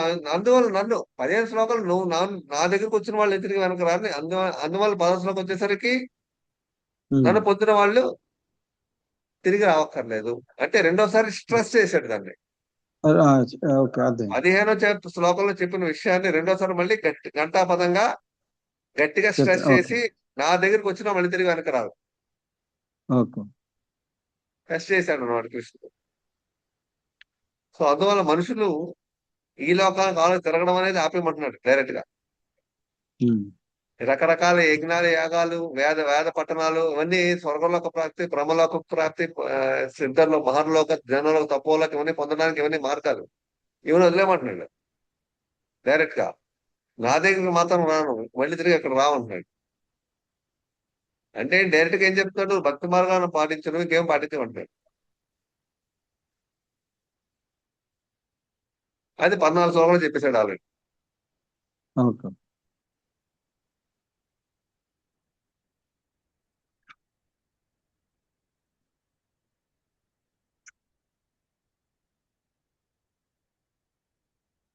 హరే కృష్ణ. సో మీరు ఈ రికార్డింగ్ పంపిస్తాను యూట్యూబ్ లో పెట్టి, మీరందరూ కూడా ఈ వారంలో ఒకసారి వినండి. నెక్స్ట్ వీక్ ఏమైనా డౌట్స్ ఉంటే అడగచ్చు, డిస్కస్ చేద్దాం. 17 నుంచి నెక్స్ట్ వీక్ డిస్కస్ చేద్దాం. హరే కృష్ణ. సందేహాలు ఎవరికి ఏం లేవు కదా?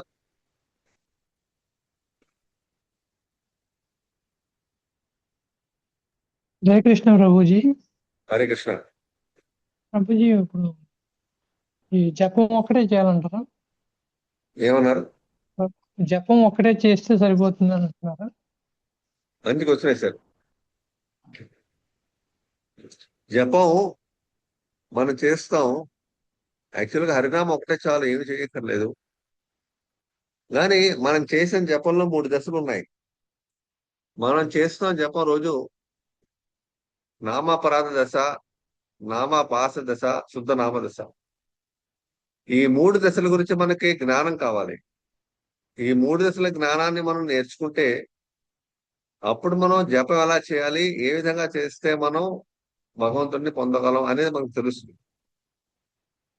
ఈ 3 దశలు కానీ నేర్చుకుంటే మన జపం చేసిన ప్రతి వాళ్ళకి కూడా ముక్తి వస్తుంది. అంటే నామ అపరాధ జపం చేస్తే మన యొక్క ప్రోగ్రెస్, మన డెవలప్మెంట్ చాలా స్లోగా ఉంటుంది.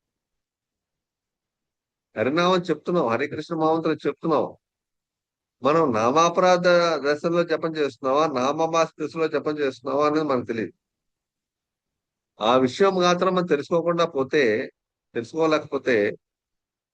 పొరపాటు నామాపరాధ దశలో కానీ జపం చేస్తున్నామంటే మన ప్రోగ్రెస్, మన అభివృద్ధి, డెవలప్మెంట్ చాలా స్లోగా ఉంటుంది. అందువల్ల నామాపరాధాల గురించి పూర్తిగా అవగాహన ఉంది. 10 నామాపరాధాల గురించి మీరు నామాపరాధాలు అవగాహన మీరు చదివారా? బాగా బాగా అర్థమైందా? చదివాను ప్రభుజీ. చదివాను ప్రభుజీ. చదివారు, బాగా అర్థమైందా? అర్థమైంది ప్రభు. 10 మీరు మార్నింగ్ జపం చేస్తున్నారు అందరూ. మీరు జపంలో జాయిన్ అయితే మీకు నామపరాధ చదువుతారు, అలాగే నామపరాధాలు డిస్కస్ చేస్తారు. సో మీకు ఒక ఐడియా వస్తుంది.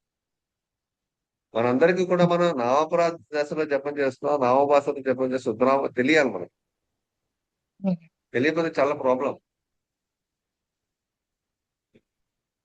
కృష్ణనామం చెప్పిస్తే గ్యారంటీగా ముక్తి వస్తుంది, అందులో డౌటే లేదు. కాకపోతే నామాపరాధ దశలో జపం చేస్తే రావడం చాలా కష్టం, చాలా స్లో అయిపోతుంది. అట్లీస్ట్ నామాపరాధ నుంచి నామాభాష దశకి వెళ్ళాలి మనం జపం. వెళ్తే మనకి శుద్ధనామానికి వెళ్ళే అవకాశం ఉంటుంది ముందు. ముందు కాలంలో. అందువల్ల జపం మనం చేస్తున్నాం జపం, నామాపరాధాల మీద సరిగ్గా అవగాహన తెచ్చుకోకపోతే ప్రాబ్లం. అందువల్ల ముందు నామాపరాధాలు బాగా స్టడీ చేయాలి మనందరం కూడా. అతి నామాపరాధాలు బాగా స్టడీ చేయాలి. తెలియకపోతే మనం అడగాలి. ఎందుకంటే మనం జపం చేసుకుంటూ వెళ్ళిపోతున్నాం రోజు తప్పించి, నామపరాధ జపం తెలియకుండా మనం చేస్తూ పోయాం అనుకోండి, మన ఎన్ని సంవత్సరాలైనా మనలో ఇంప్రూవ్మెంట్ కనబడదు. చాలా స్లో అయిపోతుంది. ఓకే ప్రభు. అందువల్ల దయచేసి మీరు మార్నింగ్ జపా సెషన్కి రండి. మీరు ఏ గ్రూప్ లో ఉన్నారు ప్రభు? నేను హరే కృష్ణ. సాంబశివరావు గారు ప్రభు ఇది 6 అనుకుంటున్నాను. ఏ గ్రూప్? Online group.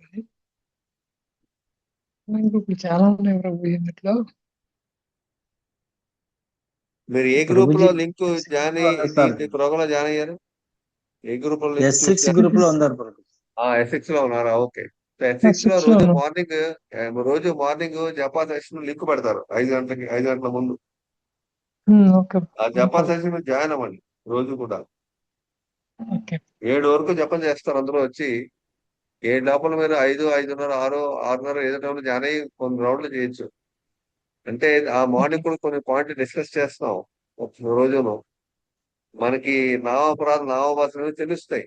దానివల్ల మనకి జపం ఎలా ఇంప్రూవ్ చేసుకోవాలో తెలుస్తుంది. ఓకే.